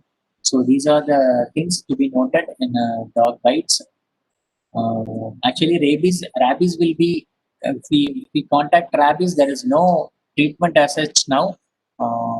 So be pretty much careful. Even a snake bite can be cured. A dog bite is more dangerous than a snake bite.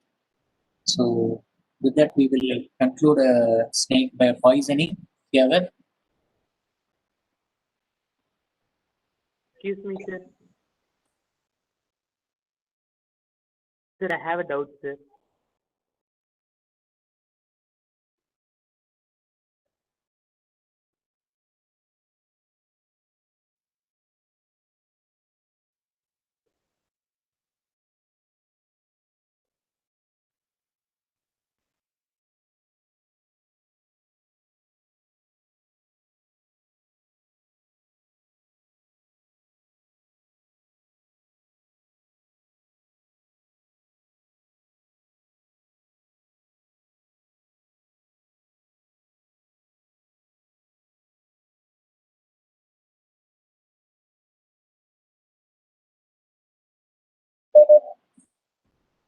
Sorry, I just muted my mic. We'll be now having a fire safety session handled by Anand Velu sir. So the doubt clearing session will be at 12 o'clock. Or post this session of fire safety, we'll be having doubt clearing session in which you can ask all your doubts. Be ready with your doubts. I'll hand over the session to Anand Velu sir now. Sairam sir, welcome sir.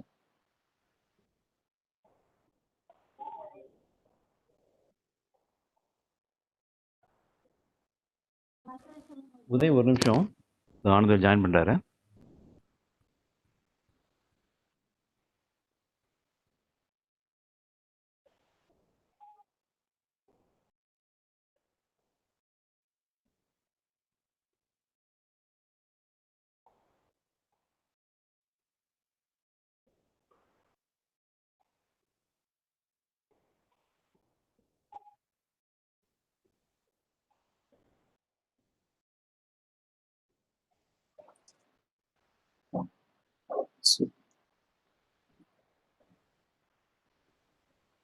So he has joined. I think he's having a little bit some issues. Yeah. Okay, we can look at the doubts of someone has posted. So what to do if we are not bitten in the limbs? Not bitten in the limbs. So what if we are in the neck or the head?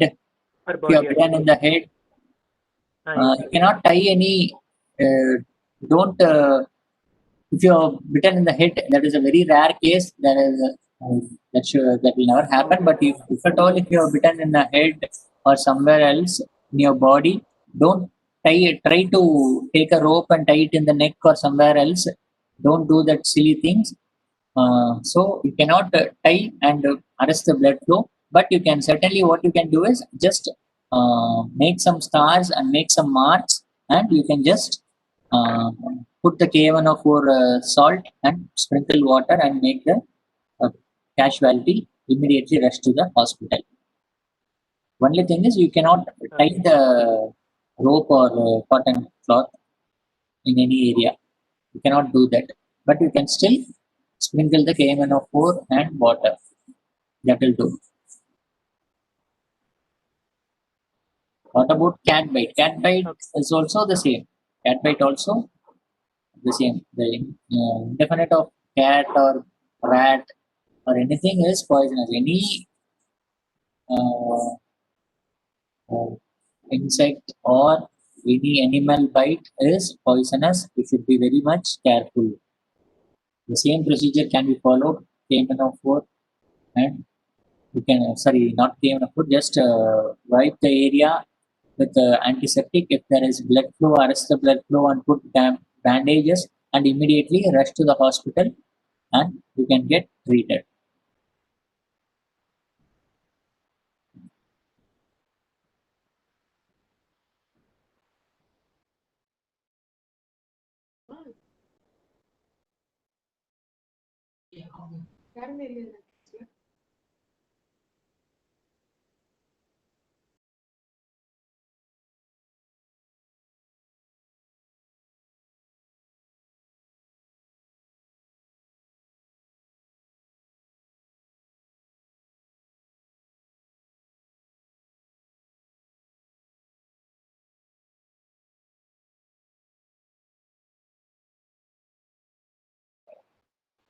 Any more doubts?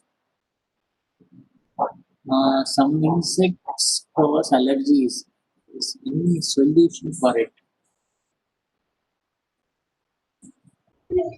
Excuse me, sir. Yes. Sir, will not be available with the potassium permanganate salt, no, sir, every time. So what to do? Yes, there is no other thing which we can use it as a homemade remedy for this. Only thing is potassium permanganate is the effective thing. Nothing can be done. You can just you have to just have potassium permanganate salt. There is no other. If you are having a first aid kit at home, please make it make sure that you are having all these things in the first aid kit. You have to get ready with the first aid kit always at home. Okay. Any alternative, sir, for potassium permanganate? No alternative for potassium permanganate. In the poisoning, you could have seen that the milk of magnesia is the actual thing which we have to take in while we are handling corrosive poisoning. As I said, we should not make them vomit, but we should make them drink the atta or flour. So actual thing is milk of magnesia, which will not be available every time with us. So we can use an atta flour or something, rice flour or something. But in this case, only KMNO4 will work. Nothing will work as such as KMNO4. It's only potassium permanganate is a must. Nothing can be done because that will arrest the poison and make an antidote. No other table salt or something will not do the work.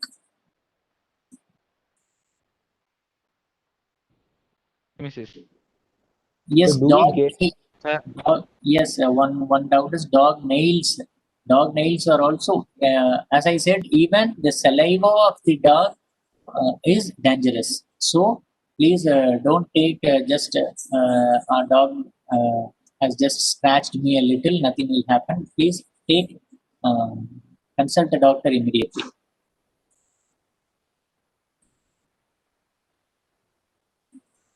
Someone spoke Sir, up. if a man had a snake bite, we to him or not? Sorry, I could not hear you. Please be louder, please. Yeah, be a bit louder, please.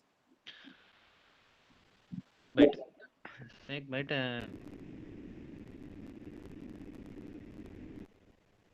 Water. Should we give water or not?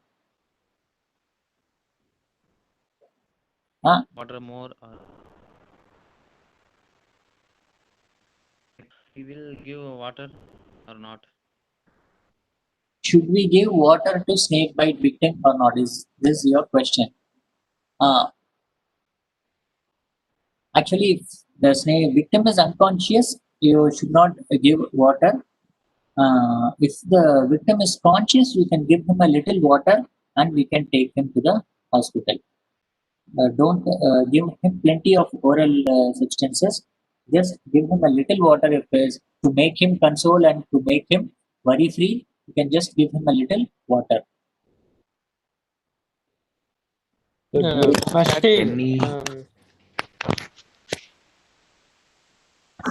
Hello, sir.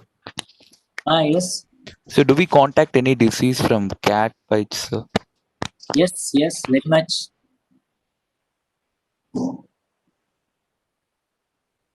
Oh. Sir, I have a doubt.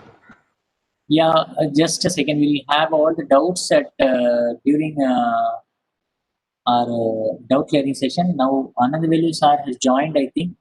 Sairam sir. Mr. Uday. Sairam sir. Sir, you can yes, take sir. the session. Yeah, We'll reserve all the doubts. We'll reserve all doubts for the doubt clearing session. Be ready with your doubts. Now, I welcome Anandavelu sir. Sairam. Thanks, Mr. Uday, and 300 plus students from this the prestigious College of Coimbatore. I'm A. Anandavelu from disaster management team, as like Mr. Uday and Mr. Rupesh. I think they all given about our disaster management other detailed briefing. Now let me share about the fire. I think we all know there are the multiple types of fire. We can say there are industrial fire, which is definitely can be controlled because the industries are given permission only when they have the statutory clearance like the fire hydrants and the sprinklers, water sprinklers, and various special equipments. So that can be protected and it's been under control. And the forest fire, of course, we know about the Amazon fire, and which is definitely we are not able to control that because it is sometimes it's a natural. If it rains, it can be controlled, or else it is left to the nature. And the uncontrollable is the domestic fires, that is our residential, wherever the small things are happening. Now it's the season and almost we are started hearing the crackers here and there. So that is the main importance. So before going to this depth of this domestic fire and other thing, let us have an idea what can be the logo of fire. When you come to the government of Tamil Nadu or government of India, there's a logo, and for your college also excellent logo is there. Likewise, do you have any idea? Somebody can unmute and say What can be a logo for the fire?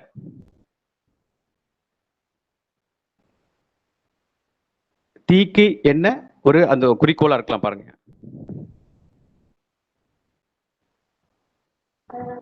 Okay, please. A flame. Yeah, generally people used to say flame is the logo for the fire, but here it is different. I'll be taking a minute of the mathematical session now. We'll have a triangular piece that is A, B, C, three sticks. You can please assume when you add the A stick with the B stick and C sticks, the triangle can be formed, right? On assumption you can bring the triangle. If you take out one of the stick, can you find the triangle? The triangle is open.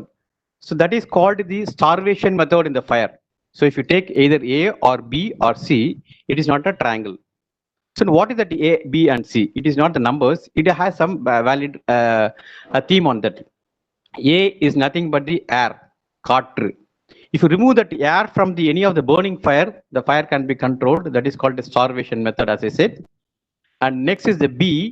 B is the burning material, which is giving anything which is burning because of the fire, because of the heat, because of spark.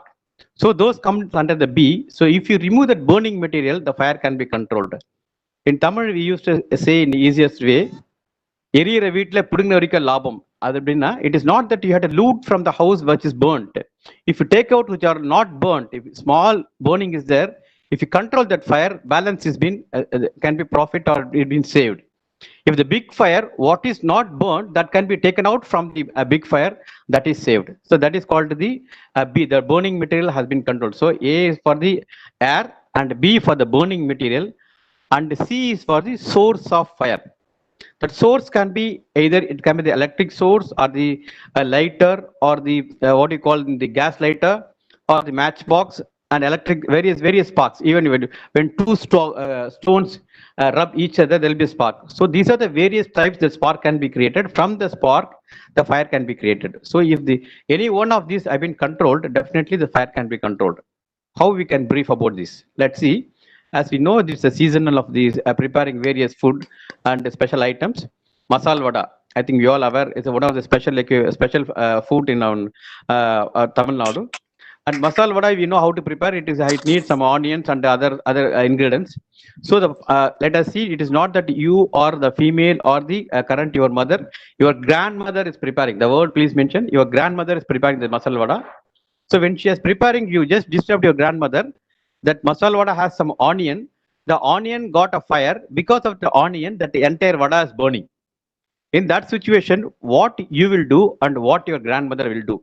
Somebody can just think and can reply. It can be either positive or negative. No, it's not a problem. Please, you can reply. Let us know what's the mindset of you all.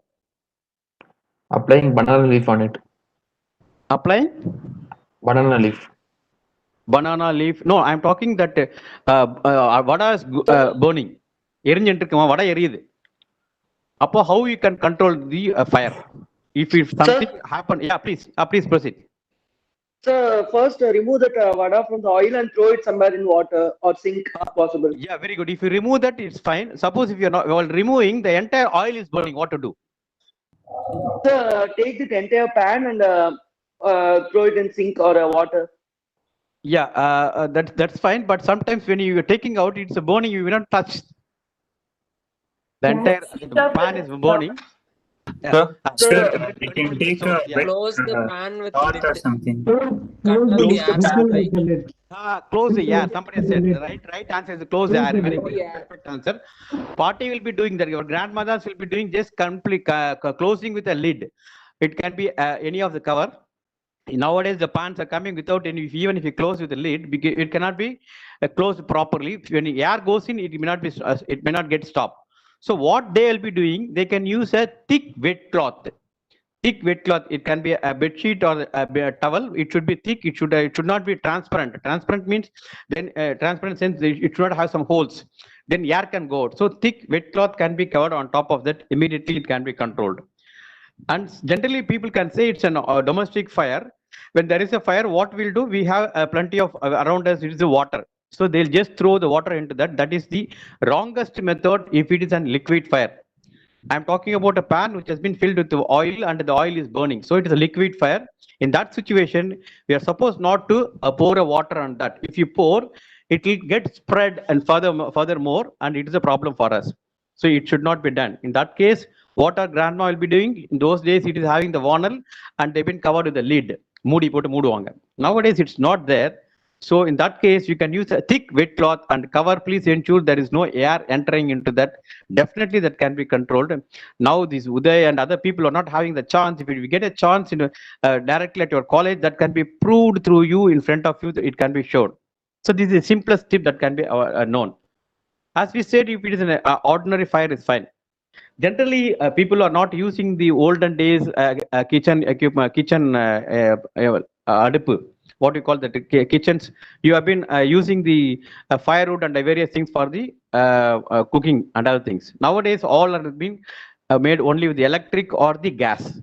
So let us first think about the hot gas. We all have been every day when you come for the bed, not coming bed before 9 o'clock or 10 o'clock, even midnight. When you come for the bed, please ensure that the gas cylinders have been switched off. And while waking up, maybe in the early in the morning, or as it's going by the late, and you'll be getting up at the 8 o'clock or 9 o'clock in the morning, if you go and open the kitchen, before entering that, you have the capacity of smelling. Even if a bike is leaking with the petrol, you can able to identify the smell can be, you can realize that smell. The same manner, you should know what is the smell of the gas. If it's leaking, we should not switch on or switch off the lights. That is the first thing. If you switch on or switch off the light, what will happen? There are most probabilities the spark can come. A small spark can create a big fire if there is a gas leakage. Okay, as we said, there is, you identified there's a gas smell, and then what to do? You're not switching on or switching off. Then what to do? Just open the windows that gas can it can go out. Even then, if you have the capacity, what you have to do, just cover the thick wet cloth and cover the entire cylinder. Then what has to be done? Then close it. The regulator has to be closed after covering that. Then definitely the major accidents can be protected. Suppose if it is getting fired, nothing should happen at anywhere. Something happens, then what is to be done? Suppose let us assume somebody X or Y, somebody is using the gas and suddenly it got fired. What can happen? That fire can enter into their dress, and because of the dress is getting burnt, even they also have the possibilities of burning. In that situation, what to be done? யாரோ ஒருத்தர் சமையல் பண்றாங்க, டக்குன்னு அவங்க sorry எரியுது. Roll down. Yeah, excellent, brother. What's the name? With blanket. Yeah, cover them with blanket. Somebody has rightly said the roll it down. Who's that? What's the name, please? Vishwa. Pardon? Vishwa. Vishwa. Excellent answer, Mr. Vishwa. What you said is right. Just roll. Nowadays, kitchen is not having a big place to roll around. Then they have to come down to the maybe the hall and some other place. They have to roll here and there. Then it can be controlled. Or else, other brother also said you can cover the blanket. Then blanket cover is very. It's also one of the good method, but you have to ensure remove that blanket after the fire is getting controlled. If you're not removing, what can happen? Yeah, please. Sir, sorry for the interruption. Yeah, please go ahead. If anybody got fire wounds, we should first pour the water. No, sir. If you put blanket, they will get the wounds severely. Yeah. I'm telling about the. I'll come to the subject also. What you said is also correct. When you cover with the blankets immediately, because you will be finding a place, because it's a small fire, you can go to the a tap and it can be controlled. A person is burning the partial of the body, dress materials have been burnt. In that situation, rolling is the best thing. Or else a blanket needs to be covered and remove the blanket immediately. If you're not removing the blanket, what can happen? Today's Diwali and tomorrow is also Diwali, and the day after tomorrow, the special Diwali, people will take the non-veg. Just think if somebody is eating the non-veg, what do you call the biryani, how it can be prepared, the dum biryani. They're keeping a fire at the bottom, and at the center of the place is again the biryani is there. On top again, they put some of the coal. What it means, it is dumping the entire heat is given, been covered on top and bottom. The same manner, if you roll, that entire body is getting further heat, so that is a problem for them. So that needs to be avoided. If you want to use the blanket, use and throw it out. So people may not have an idea, so better to stop that rolling with the blankets. Roll just on the floor, and the easiest way for the fire is just pour. Pour means not with the great force, just pour the water, those who are burnt. And you all can think, if you pour a water, there are possibilities of some bubbles can in the body. So that can be protected with the antibiotic, the bubbles which is coming in our body. It is also a self-curing for that a burnt area that can get cured, but whatever we are doing, it's only the first aid. After that, they have to go to the hospital and get treated with required medicines. This is for the gas. Let us assume, suppose if there is a leakage which is happening because of the induction stove. That situation, what is to be done? Induction stove, because of the heat or something, the wire is burning. Then what to do there? Turn off the power supply first. Yeah, very good. Power supply, suppose if it is somewhere near the switch, you are not able to go and touch. You may have the fear because when you, many plugs, if you just, yeah, better to switch off. I think now we have all the MCB breaker, switch breaker is there, so it can automatically switch off, or else just switch off the main. And the easiest way, you can remove the plug.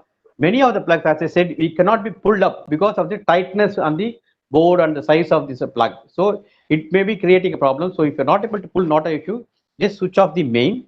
The electrical issues can be resolved. Then what to be done? Then what can be done after you're switching off the plug and everything is there? Still it is burning. What is to be done?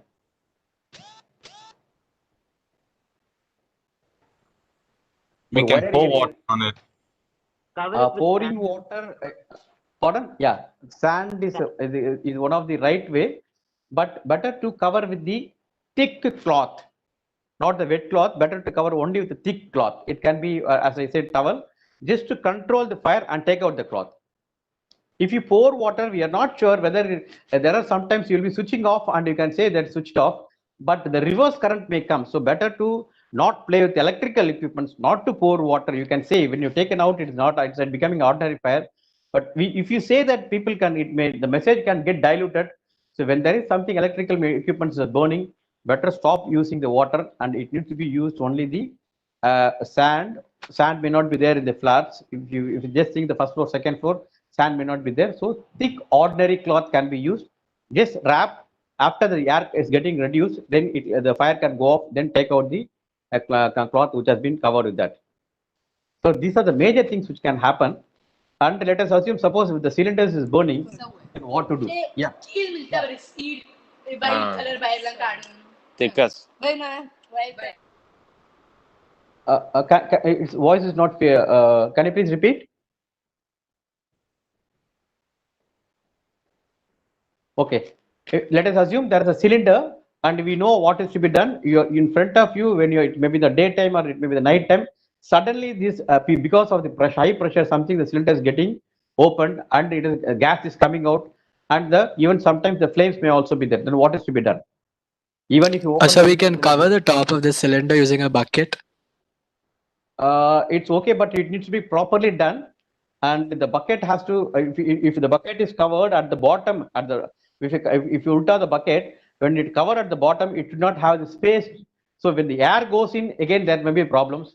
So bucket has to be the equivalent size of the cylinder, slightly bigger size of the cylinder. If it is the biggest size of the cylinder, then air may go in. It may not have the sound results. So better to use the thick wet cloth. For the ordinary cylinder, thick wet cloth it can be covered. Then what is to be done? Again, the nozzle has to be closed perfectly. Even if you close the nozzle and it has already opened, then what to be done? Then that situation, what would be done? It can be patched with ordinary soap using the Dettol soap, whatever soap. That soap needs to be patched, and please ensure the cylinder has been kept in open space. Is it clear? Okay, now let us come to the electrical fire. It had a problem.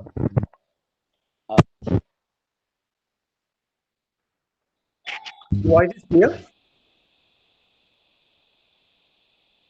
His voice is audible? Yes, sir. Okay. Fine. Yeah, let us assume there is an electrical fire. How the electrical fire can happen? It had happened in one of the places at near Velachery, maybe 6-7 years back. What has been done? When they've been seeing the TV, suddenly the TV got fired due to various reasons. And the lady was using, trying to cook something. So she was just washing the rice. So when they watched that some rice, water will be there, no? Immediately she poured the water. The next minute, what happened? The TV fire got controlled, but the water was going inside to the next room.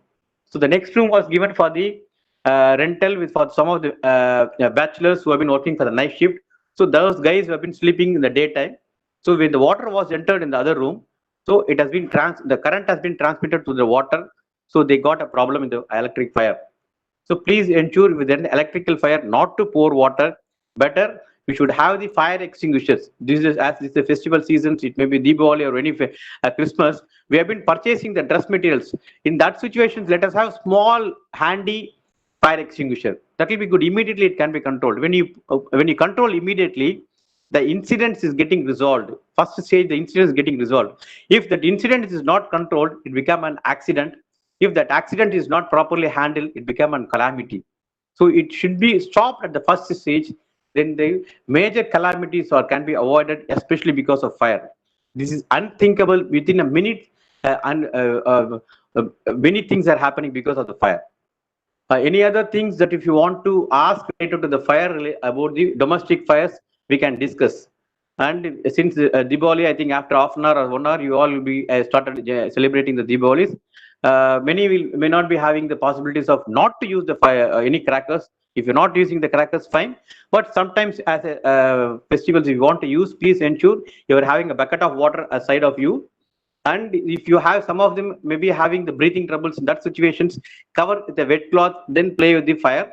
It will be good. And always take the special safety, self-safety, and please ensure some of your relatives not having that knowledge. Please share them, but people may not agree. They may say they are the hero, they know how to handle the fire, but we cannot play with the fire. That is ultimate thing. And there are so many things that can be shared about the fire. Since the times are very limited, I'm just concluding about the fires. And now it's a time for you. You can ask any calamities related, not only fire and anything.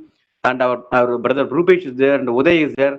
And we all can join and we can reply your queries related to any of the calamities or any of the incidents or accidents. Thanks, one and all, for the chance given to me. I'm sorry I delayed to join. Thank you.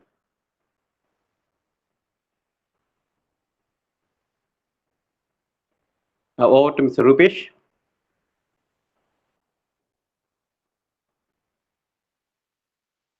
Thank you, sir.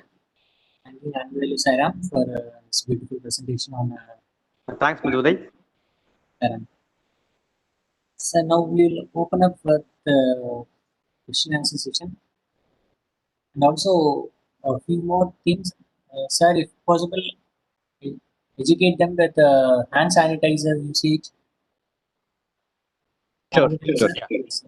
Yeah, very perfect, Mr. Uday. We have this culture for the past 6 months to protect ourselves from this current pandemic, that is about the COVID. We have been insisted, and we all have the good practice. And when you go out, we are using the mask. So that is ultimate thing. That mask is definitely has to be used. If not all these days, at least for 4 days, you have to use. It will protect the unwanted that moistures and the smoke. It definitely self protection. When you're coming into the home or you're entering into any of the industry or the company or the college, or it may be for the shopping places, they are giving the hand sanitizer and you are using it. That is ultimate good thing. For the, our humble suggestions, till the completion of Diwali, let us avoid using the hand sanitizer. You may think that I may be giving wrong information, but it is definitely it's required. If you use this hand sanitizer, then as a human tendency, it's a Diwali seasons, we all may have the habits of using some of the crackers, or we may go near to the kitchen. So when small fire happens, it immediately trigger because these hand sanitizers have been created with the alcohol. So the fire. So that needs to be avoided. Then what to be done? Easiest way, the olden days, use ordinary water with the soap and wash your hands with the soap. Maybe 2 times or 3 times use the soap and wash it. That is more safer than the hand sanitizer, especially during for this particular fire festival situations. Any other, Mr. Uday and all other participants related to the fire, you can ask, or any other things. Thank you.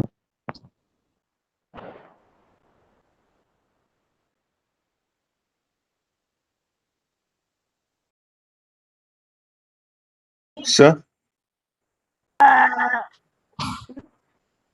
Proceed.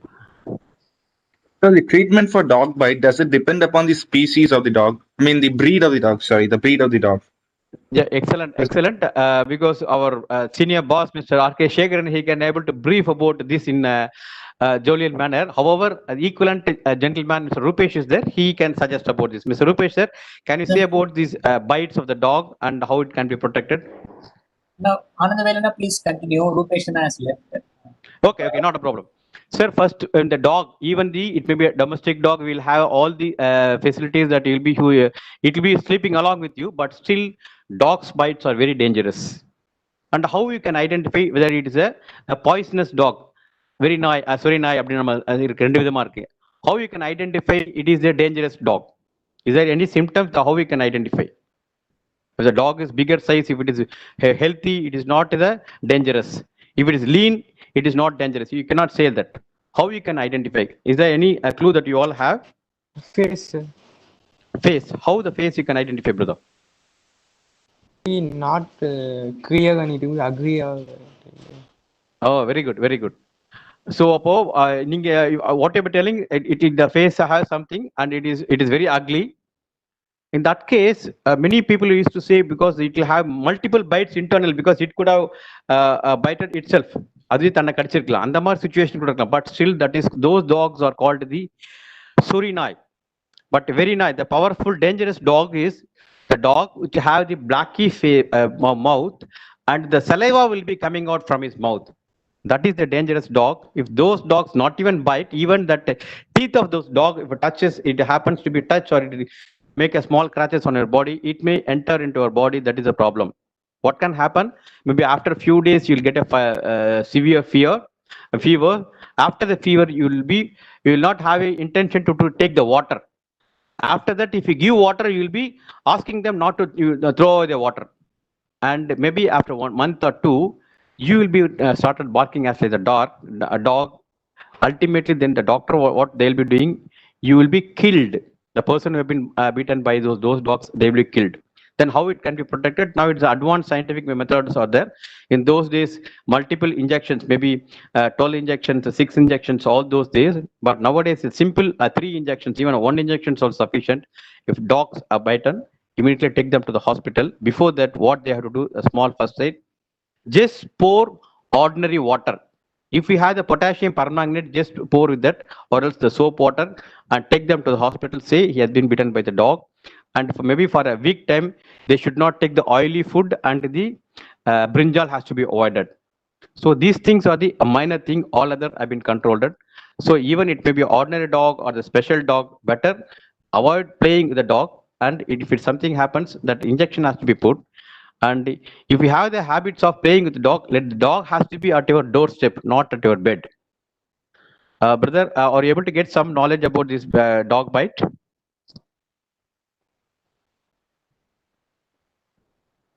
Yes, sir. Thank you.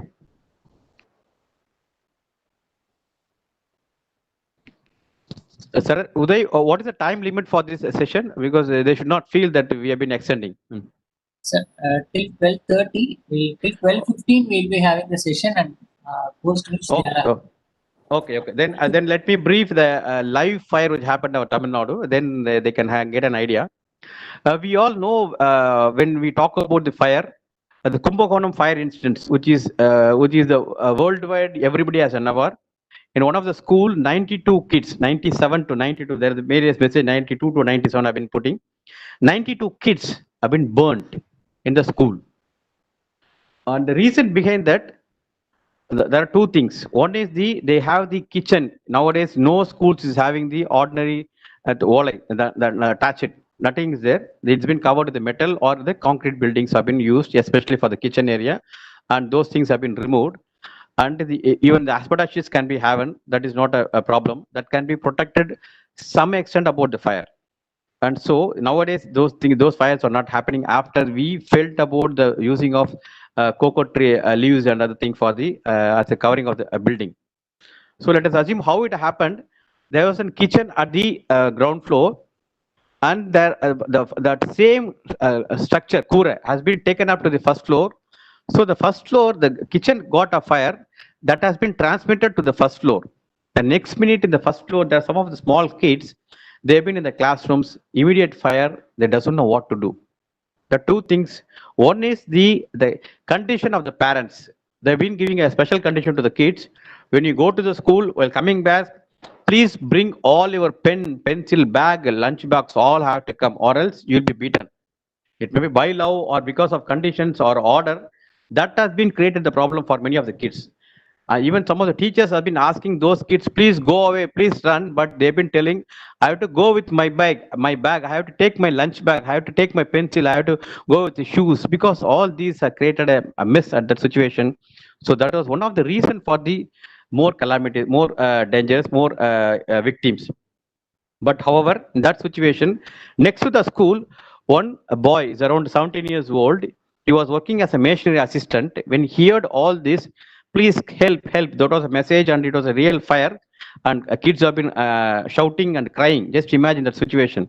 What, as a human being, everybody wants to do some support, right? In that manner, that 17 years old guy, he was trying to enter the school.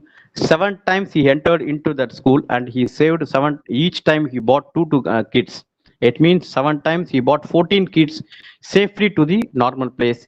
When he entered the 8th time, he also passed away. Because a small thing, when into the ordinary fire, please pour a bucket of water. That small message is not known to that boy, so he also lost his life. That is one of the reasons. How we can protect ourselves?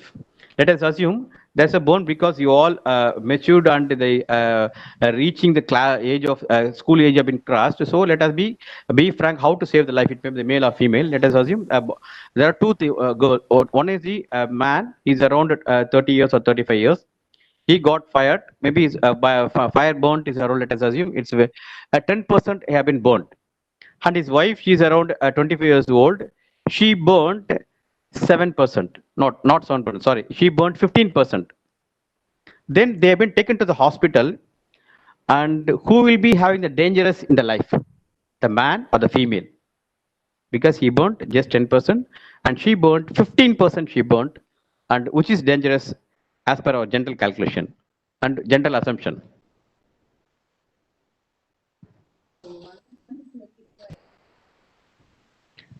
Generally, we used to say because the percentage is more. Yeah, please. The percentage is more because the person who burnt is only 10, whereas the female is 15%. But really it happened because now I got a message because a live information last Saturday, we got information from the Karaikal. The man who burnt is only 10% and the female, she burnt maybe the 15%. He was working as a government employee. He passed away. That lady has been survived and she got a job in the government. It means what? The people are burning, but the male and female are not burning. Whether they are so strong or we are weak. Both are not the right answers. The answer behind is this: if a man burnt at the front side, because when you play the cricket, you will be having a guard. That area is very, it needs to be protected very properly.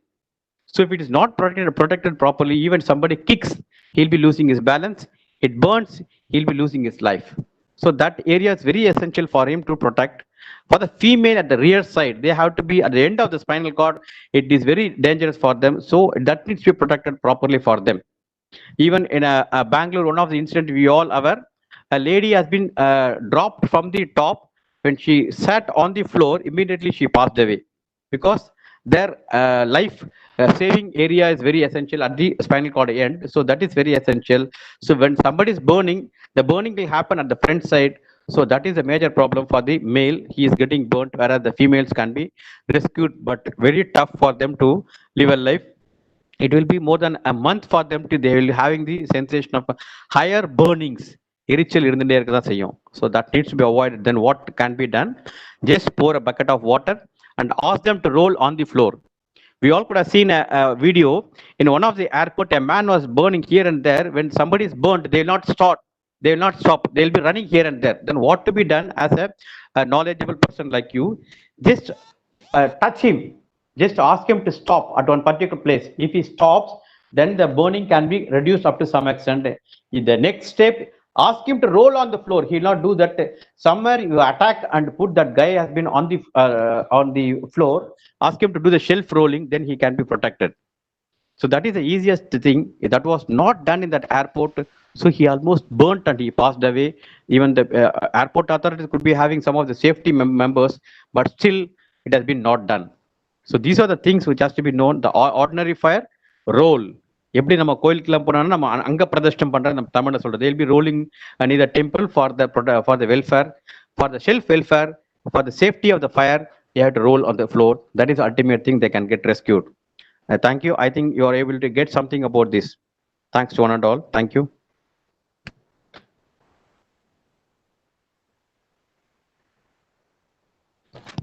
I hear that many of you have been started asking when I am entering the questions. It may they will be asking our various excellent questions towards Uday.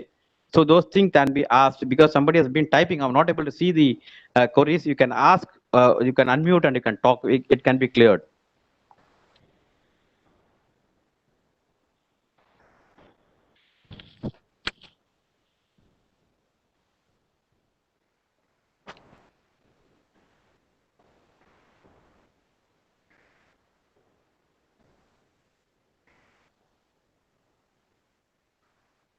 There was a good question. How to escape from a room filled with smoke? There is a live example with our team member. I think you all aware the place called Tanjavur. There we had because whatever we practice and whatever we rescued, that is the live example we can able to give the authenticated information from that. So we had a program in the Tanjavur government, some common place near the center of the Tanjavur. We have been conducting a program around in the evening, in the afternoon session at 2 o'clock. Somebody was shouting and entering the room. It's like a cinema. Said there's a fire, big fire in one of the biggest hotel that is called a 3-star hotel, Oriental Tower. We have only 5 manpower with us. Then we suggested 2 of our team members to go and attend as per our standardized norms. They were been going when they are about to go in a car. We said, please do not go in a car. When there is a fire, it will be blocked with many people and vehicles. So car may not be entering that situation. Better go in a bike. So that was the first information. So they entered in that area. So they've been seeing that the Oriental Tower is burning. And we are not sure who are all there. Then what they did, I asked them to go into the room. When they entering into the room, it's almost filled with the smoke and fire. So when there is a smoke in the room, then how to enter? If there is a smoke in the room, what we have to do, if you have the capacity to breathing capacity, you will be ordinary smoke, you can just enter and you are able to come out within 3 minutes. Because of fear, it may come down to 2 minutes. So in that situation, if you want to spend more time in the smoke area, then what you have to do, cover your nose with a thick wet, not thick wet cloth, ordinary kerchief with a wet cloth, a kerchief with a wetness. Just dip in a water and cover your nose. Nowadays, you will all be having a mask that needs to be dipped in a water. Then you can enter into the smoke area. What is to be done?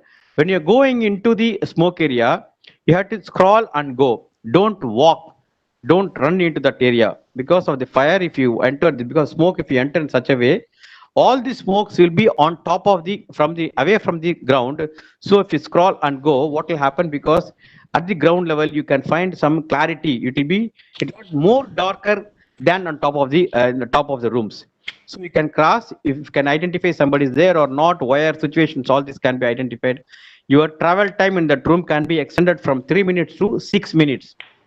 Because you are using a wetness, it is having the water. Water is nothing but the H2O, a part of oxygen is there. So that oxygen is giving a breathing capacity for you to spend another 3 minutes. Just imagine within 6 minutes, enter into any of the room, identify and come out. Definitely it is possible. So that is the ultimate thing to enter into the smoky room.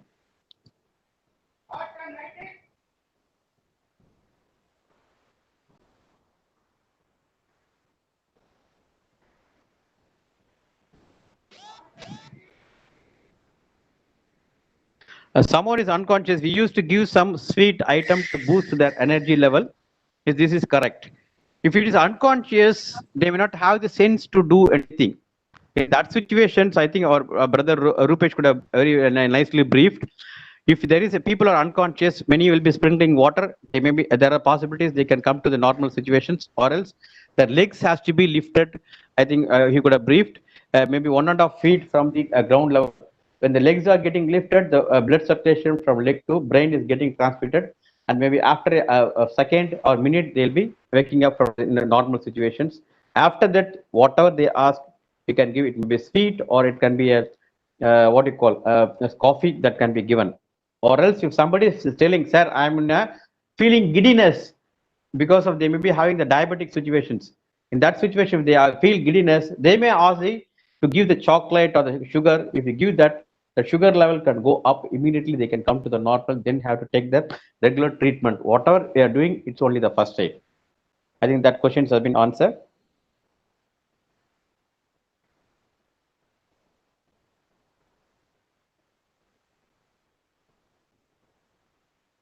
Sir, what are the other steps other than rolling during fire accident? Let me brief a small thing. In one of the college at near Tambaram, that is called Dhanalakshmi Engineering College, we had a chance to train them. It is only the female college, and there we have been trained. Two students across the college, and they reached the level of marriage. And one of the girls, she got married. There's a problem in their family. So what they did, it may be known or unknowingly or unknowingly, his husband and their family member, husband relatives, they want to burn this girl, that newly married lady, and they pour the kerosene on her. By that time, she has no other way, she has to burn. But luckily, she was thinking of the training. What she did, she poured a bucket of water on top of her. Then what happened, she asked both the people who are coming with the matchbox, you can burn, but they're not able to burn. And she was shouting and came out. Next day, she came to our state in charge office, Mr. R.K. Shegaran, and her mother was crying because on particular incident message, she was able to alive now, and the family results, everything has been happened. It means for the ordinary fire, pour a bucket of water, that is also sufficient. If you are not able to roll, rolling is a part, because if you are not having the water, roll. If you're having the water, it is not required to roll. You can just pour a water, but it needs to be slowly poured, not in a forcible manner.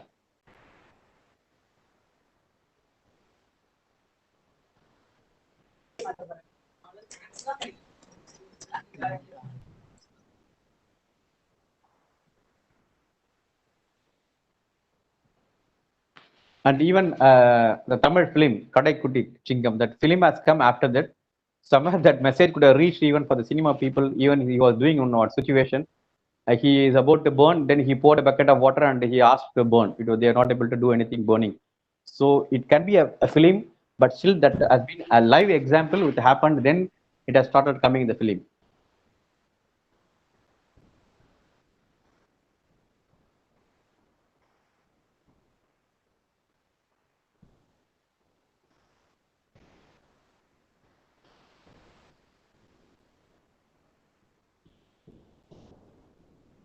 Any other questions? We need more questions, because it's not only sharing. We want to learn from you all. When you are started asking, definitely you can have some answers.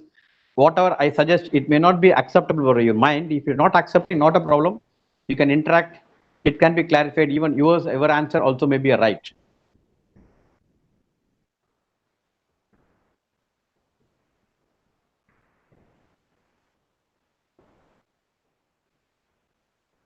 Here, just see that madam, she has been touching the fire. It is not that she's taking the oath.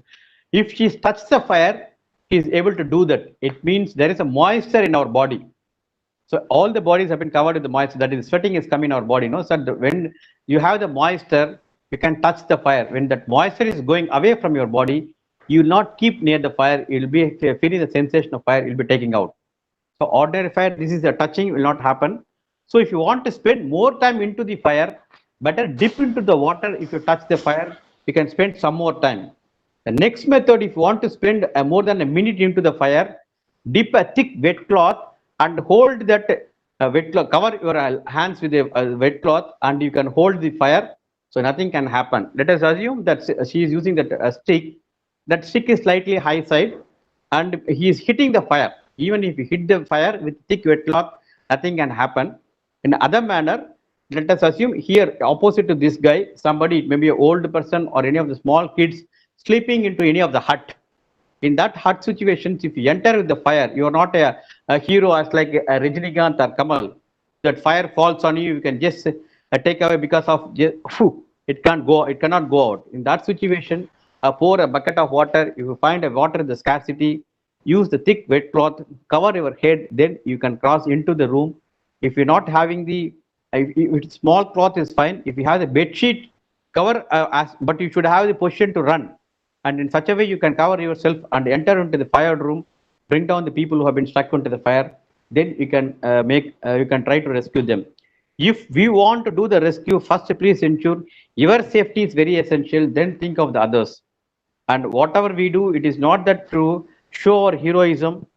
I think whenever we try to do any of the rescues, please think of your own religious god or goddesses. If you are not having the confidence on the prayerful goddesses, you will be loving your mother.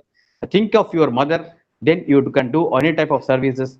But with ego, I can do. I can be playing with the fire. I can fly into the fire. It is not the thing. It is not the heroism job.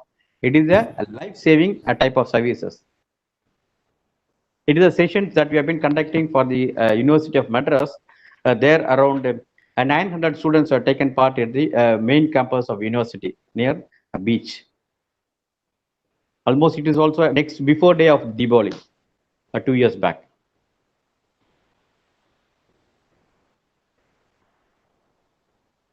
So, hope we have come to the conclusion of today's session. Salary 1226. We thank everyone. For gas leakage, somebody has raised an excellent question. For gas leakage via pipe, what are supposed to do?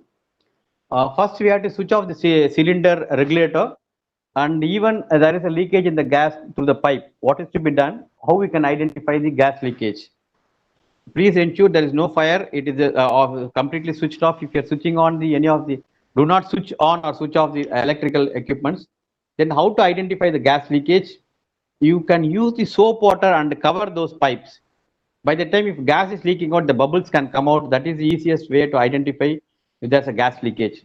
The bubbles comes, no doubt there is a gas leakage on top of the.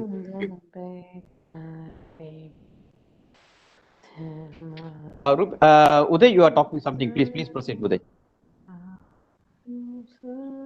Yes, sir. Hope we can conclude today's session. Okay. Salary 1227. We have planned some other valedictory also. So I hand over the session back to the students, to the club. I thank everyone for your patient listening. Thanks one and all. And we'll be meeting everyone for sure soon. We'll have a one-day full session at your premises so that we can.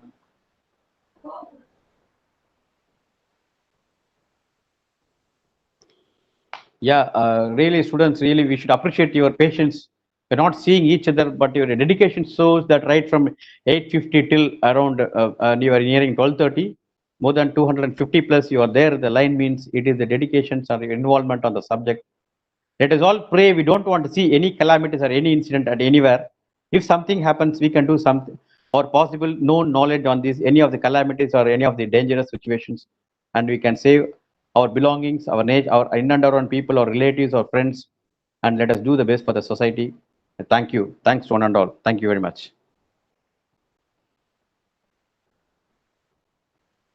Thank you, sir. On behalf of our Youth Outreach Club, I would like to thank Sri Satya Sai Disaster Management Team for enlightening us. Thank you, team.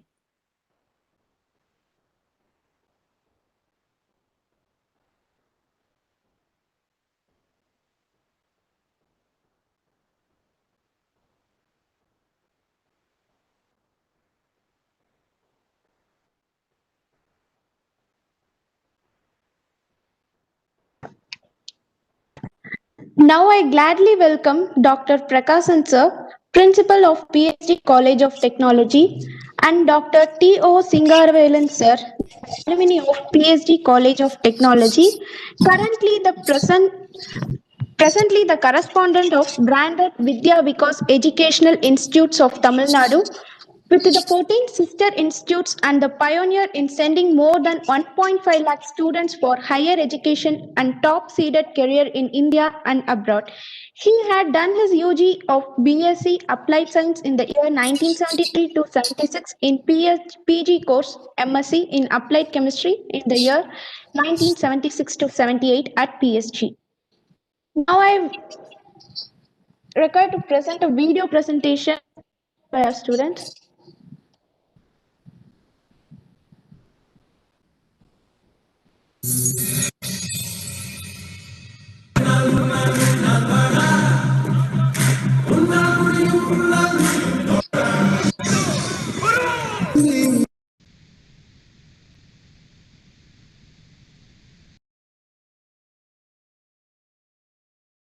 It was a nice video, ma'am.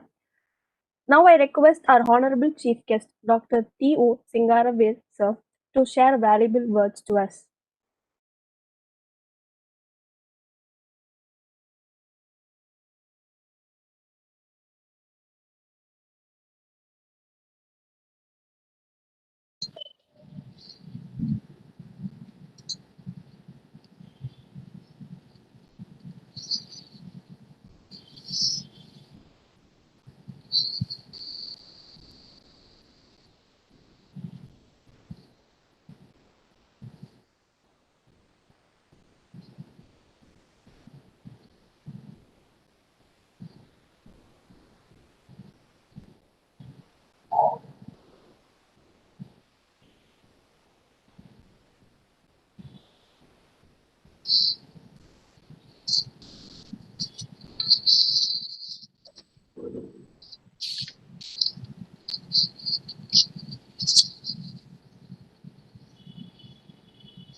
Sorry, since I am unmuted now.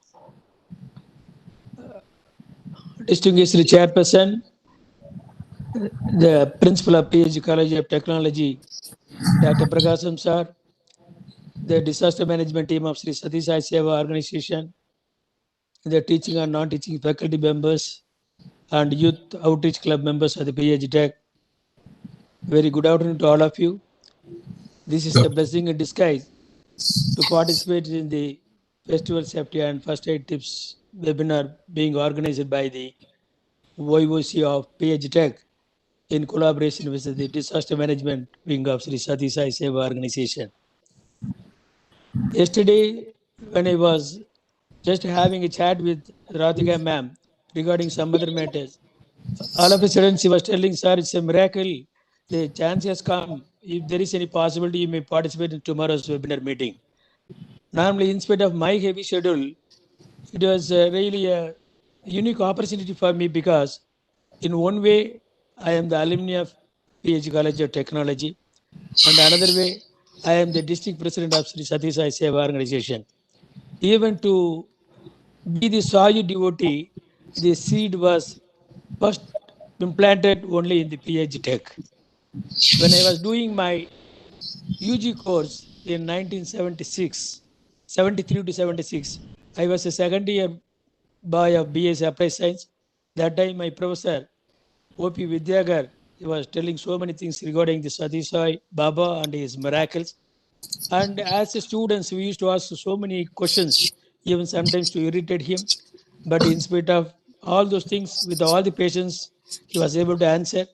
And I joined as a Bali Vigas group and students when I was a student in second year BSc. But normally, you may be knowing, you should have the awareness. This Sati Sai Bali Vigas education, it was framed not by the educationist or the governments. It was the syllabus was framed by Bhagwan Baba himself, and it is the universal syllabus. For any state there may be one syllabus. For any university there may be one syllabus. This but Sati Sai Balaviga's syllabus was given by Swami himself, and I was the first group student in the PH College of Technology.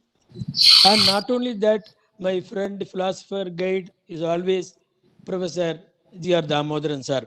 Actually, I have 3 daughters, unable to name any name of Damodaran, but I requested my brother to christen my brother's son as Damodaran.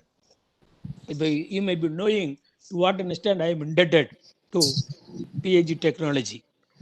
So with all these background of my PhD tech, now I am in such a coveted position, and I am happy. This is the time to give the advanced happy Deepavali greetings for all of you. But just I want to stress some points. We were all discussing about the festival safety and first aid tips. Just I want to give the life safety and first aid tips as it was given by Baba himself. Swami used to say, duty, discipline, devotion, determination, and discrimination. They are the 5 Ds You are the young budding engineers of the future, India and the world. For you, all of you, just I like to say, first have out of these 5 Ds, the discrimination, which is to be done, which is not to be done, because this is the age of a digital world and every possibility is there. Even a minute drop of poison may poison your entire life. So my dear students, sons and daughters, first have the strong discrimination in your life. After having the discrimination, just then have the strong determination to implement them. If you have that strong discrimination and determination, definitely you will have the devotion. I don't mean the devotion towards the God, devotion towards your determined, discriminated work. And if you do it with all your devotion, it will become the disciplined and you will follow with all the dutiness. So, all of you, once again, thanking you all for giving me this best opportunity. Really, I am so proud of all of you to be the students of PH Tech. நான் ஒரு முறை எங்களுடைய 25வது வருட வெள்ளி விழா முடித்த பிறகு பிஏஜியில் மீண்டும் கால் பதிக்க வேண்டிய சூழலில் இருந்தோம். அன்றைய தினம் எனக்கு வார்டனாக இருந்தவர் அண்ணா யூனிவர்சிட்டி வைஸ் சான்சலராக இருந்த பாலகுருசாமி அவர்கள், எனக்கு மெக்கானிக்கல் இந்த ஃபேக்கல்டி ஆஃப் இன்ஜினியரிங் படிக்கின்ற பொழுது பேராசிரியராக இருந்தவர் ராதாகிருஷ்ணன் நாயர் அவர்கள், அவரெல்லாம் இருந்த அந்த இடத்தில் அங்கே ஒரு போர்டு வைத்திருந்தார்கள்.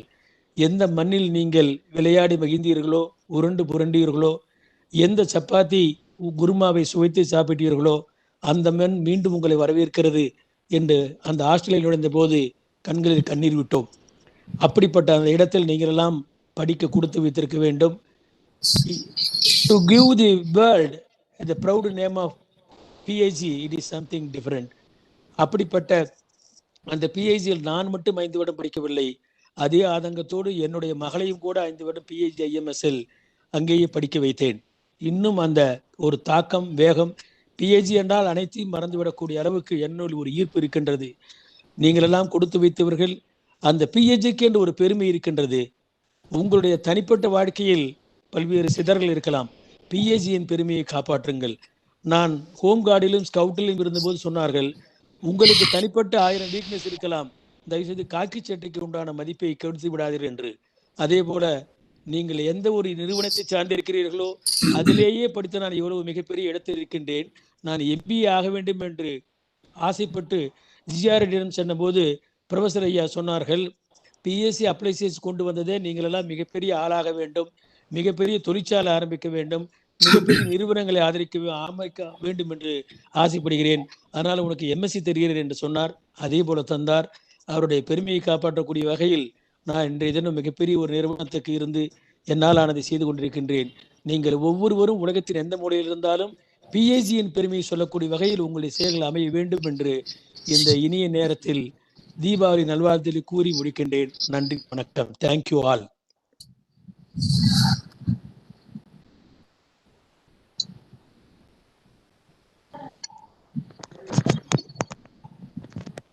Thank you so much, sir, for your careful words, for your caring words.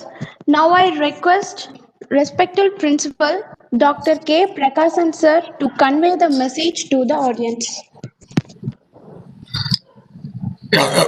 A very good afternoon to all of you.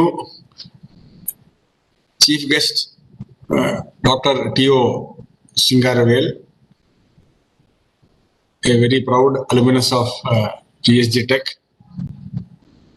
Thank you very much for your emotional address. It really reflects your inner or spiritual qualities, the way you spoke about education, spoke about Sri Sathya Sai Baba, and the way you have been brought up in the campus and getting interest into the service of education and bringing up many laurels for your students. Very nice to be a part of this meeting. And the topic of discussion, I think I was listening earlier, it was on disaster management organized by the Youth Outreach Club in collaboration with Sri Sathya Sai Disaster Management Team. The topic on festival safety and first aid tips. We live every day sometime amidst dangers. God only has to protect us in many situations, maybe traveling, maybe walking in the road, anything can happen. So there are uncertainties, but that way we cannot be scared also. So the purpose of this training is to give you confidence. Though there are dangers, how to protect, and in case of a calamity, how to save others. It will be a great learning for all of you. And the Deepavali season, maybe due to the use of firecrackers, you may have a concern for some minor issues. So this learning will be definitely helpful. It doesn't mean it happens every time, but that once you put it in your mind, when a situation arises, you can react. That is the purpose of this training. At this point,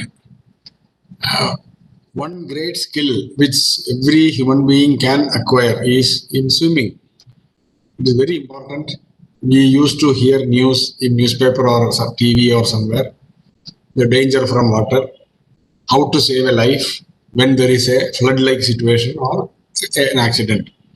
So wherever you get a chance to learn swimming, please don't avoid it. Try to learn. It will be a big savior for you and for others, and that will automatically inspire you to act quickly. Because if we know swimming and you see something where you need your help, we don't hesitate, we jump. So it will be like a spontaneous reaction from the body and the mind. So that type of skills are essential in life. In many situations, we have to take a spontaneous decision, even in our day-to-day work, though it is not called as a disaster, but that abilities will automatically awaken inside, which is hidden. For example, swimming, nobody can teach. You know it already. I used to ask many people, how did you learn swimming? They will say the coach, this, that, all that. But again, I repeat the question, who taught you swimming? Finally, they will say, I learned it myself. Exactly, that is the answer. Only the situation created makes you bring it out, which is hidden inside you. It is already latent. You know it. Only thing, it has to be taken out. So the water or the swimming pool or the coach, all these instruments will create that atmosphere wherein you will be forced to take it out. So it comes out, that's all. It is already known to you. Like this, education also, you know everything. The situation in the academics, examinations, training, interview, everything tries to bring it out. So learn with this in mind, that you know it already, all the efforts are put to bring it out. Like all the sages used to say, you know it, only bring it out. So with these few words, I thank our chief guest for spending his valuable time with our students, giving a very valuable message about the gurus who taught of life managing skills through very simple articles and propagating it into the right situation, in the right population. Thanks to you, sir, once again. And I thank the organizing team, Professor Radhika and her team, to bring such wonderful messages among the first year BE students. And I wish all of you a happy and safe Deepavali. And thank you for your time and listening to me. Thank you. Thank you very much, sir, for your encouraging words. Sure, the students will get enlightened and follow it. We would surely bring out our talents inside us. Gratitude is the forest blossom which springs from the soul. Now I request Mr. Nandakumar to convey the oath of thanks. Good afternoon, everyone. It gives me an immense pleasure to propose the oath of thanks to one and all gathered here. First of all, I add glory to the Almighty, making today's occasion a resounding success. I thank our chief guest, our proud alumni, Dr. T.O. Singaravel, correspondent of Vidya Vikas Education Institutions of Tamil Nadu, who, despite his busy schedule, has found time to grace this occasion. I thank our principal for being with us today and for inspiring us with his words. We are grateful to the Satyasai Disaster Management team and our speakers, Mr. Uday Kumar, Mr. Rupesh, and Mr. Anand, for organizing this event and for their dedication and conducting disaster management and first aid programs along with Youth Outreach Club since 2011. We are grateful to our principal and management for the perfect logistics support and enormous cooperation in the organizing of this event. I extend my hearty thanks to our faculty advisor, Ms. M. Radhika, for being the catalyst that stimulated us to do our best and standing as pillars of strength. I mention deep sense of appreciation for the YOC team for their active participation. Last but not the least, I thank all students who have joined us today, making this event a grand success. Finally, I leave you this inspiring quote by John F. Kennedy. As we express our gratitude, we must never forget that the highest appreciation is not to utter words, but to live by them. Thank you all. Our faculty advisor, Ms. M. Radhika, will join us for the vote of thanks.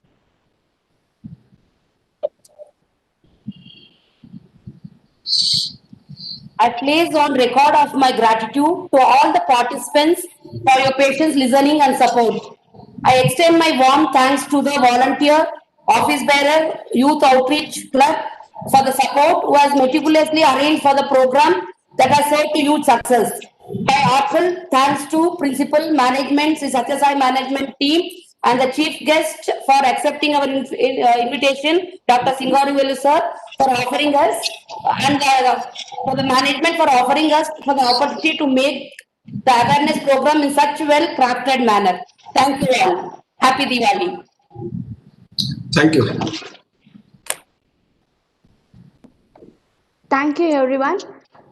Students, we had shared a Google Form link to get more idea about our activities of our club. Try to fill that by your free time.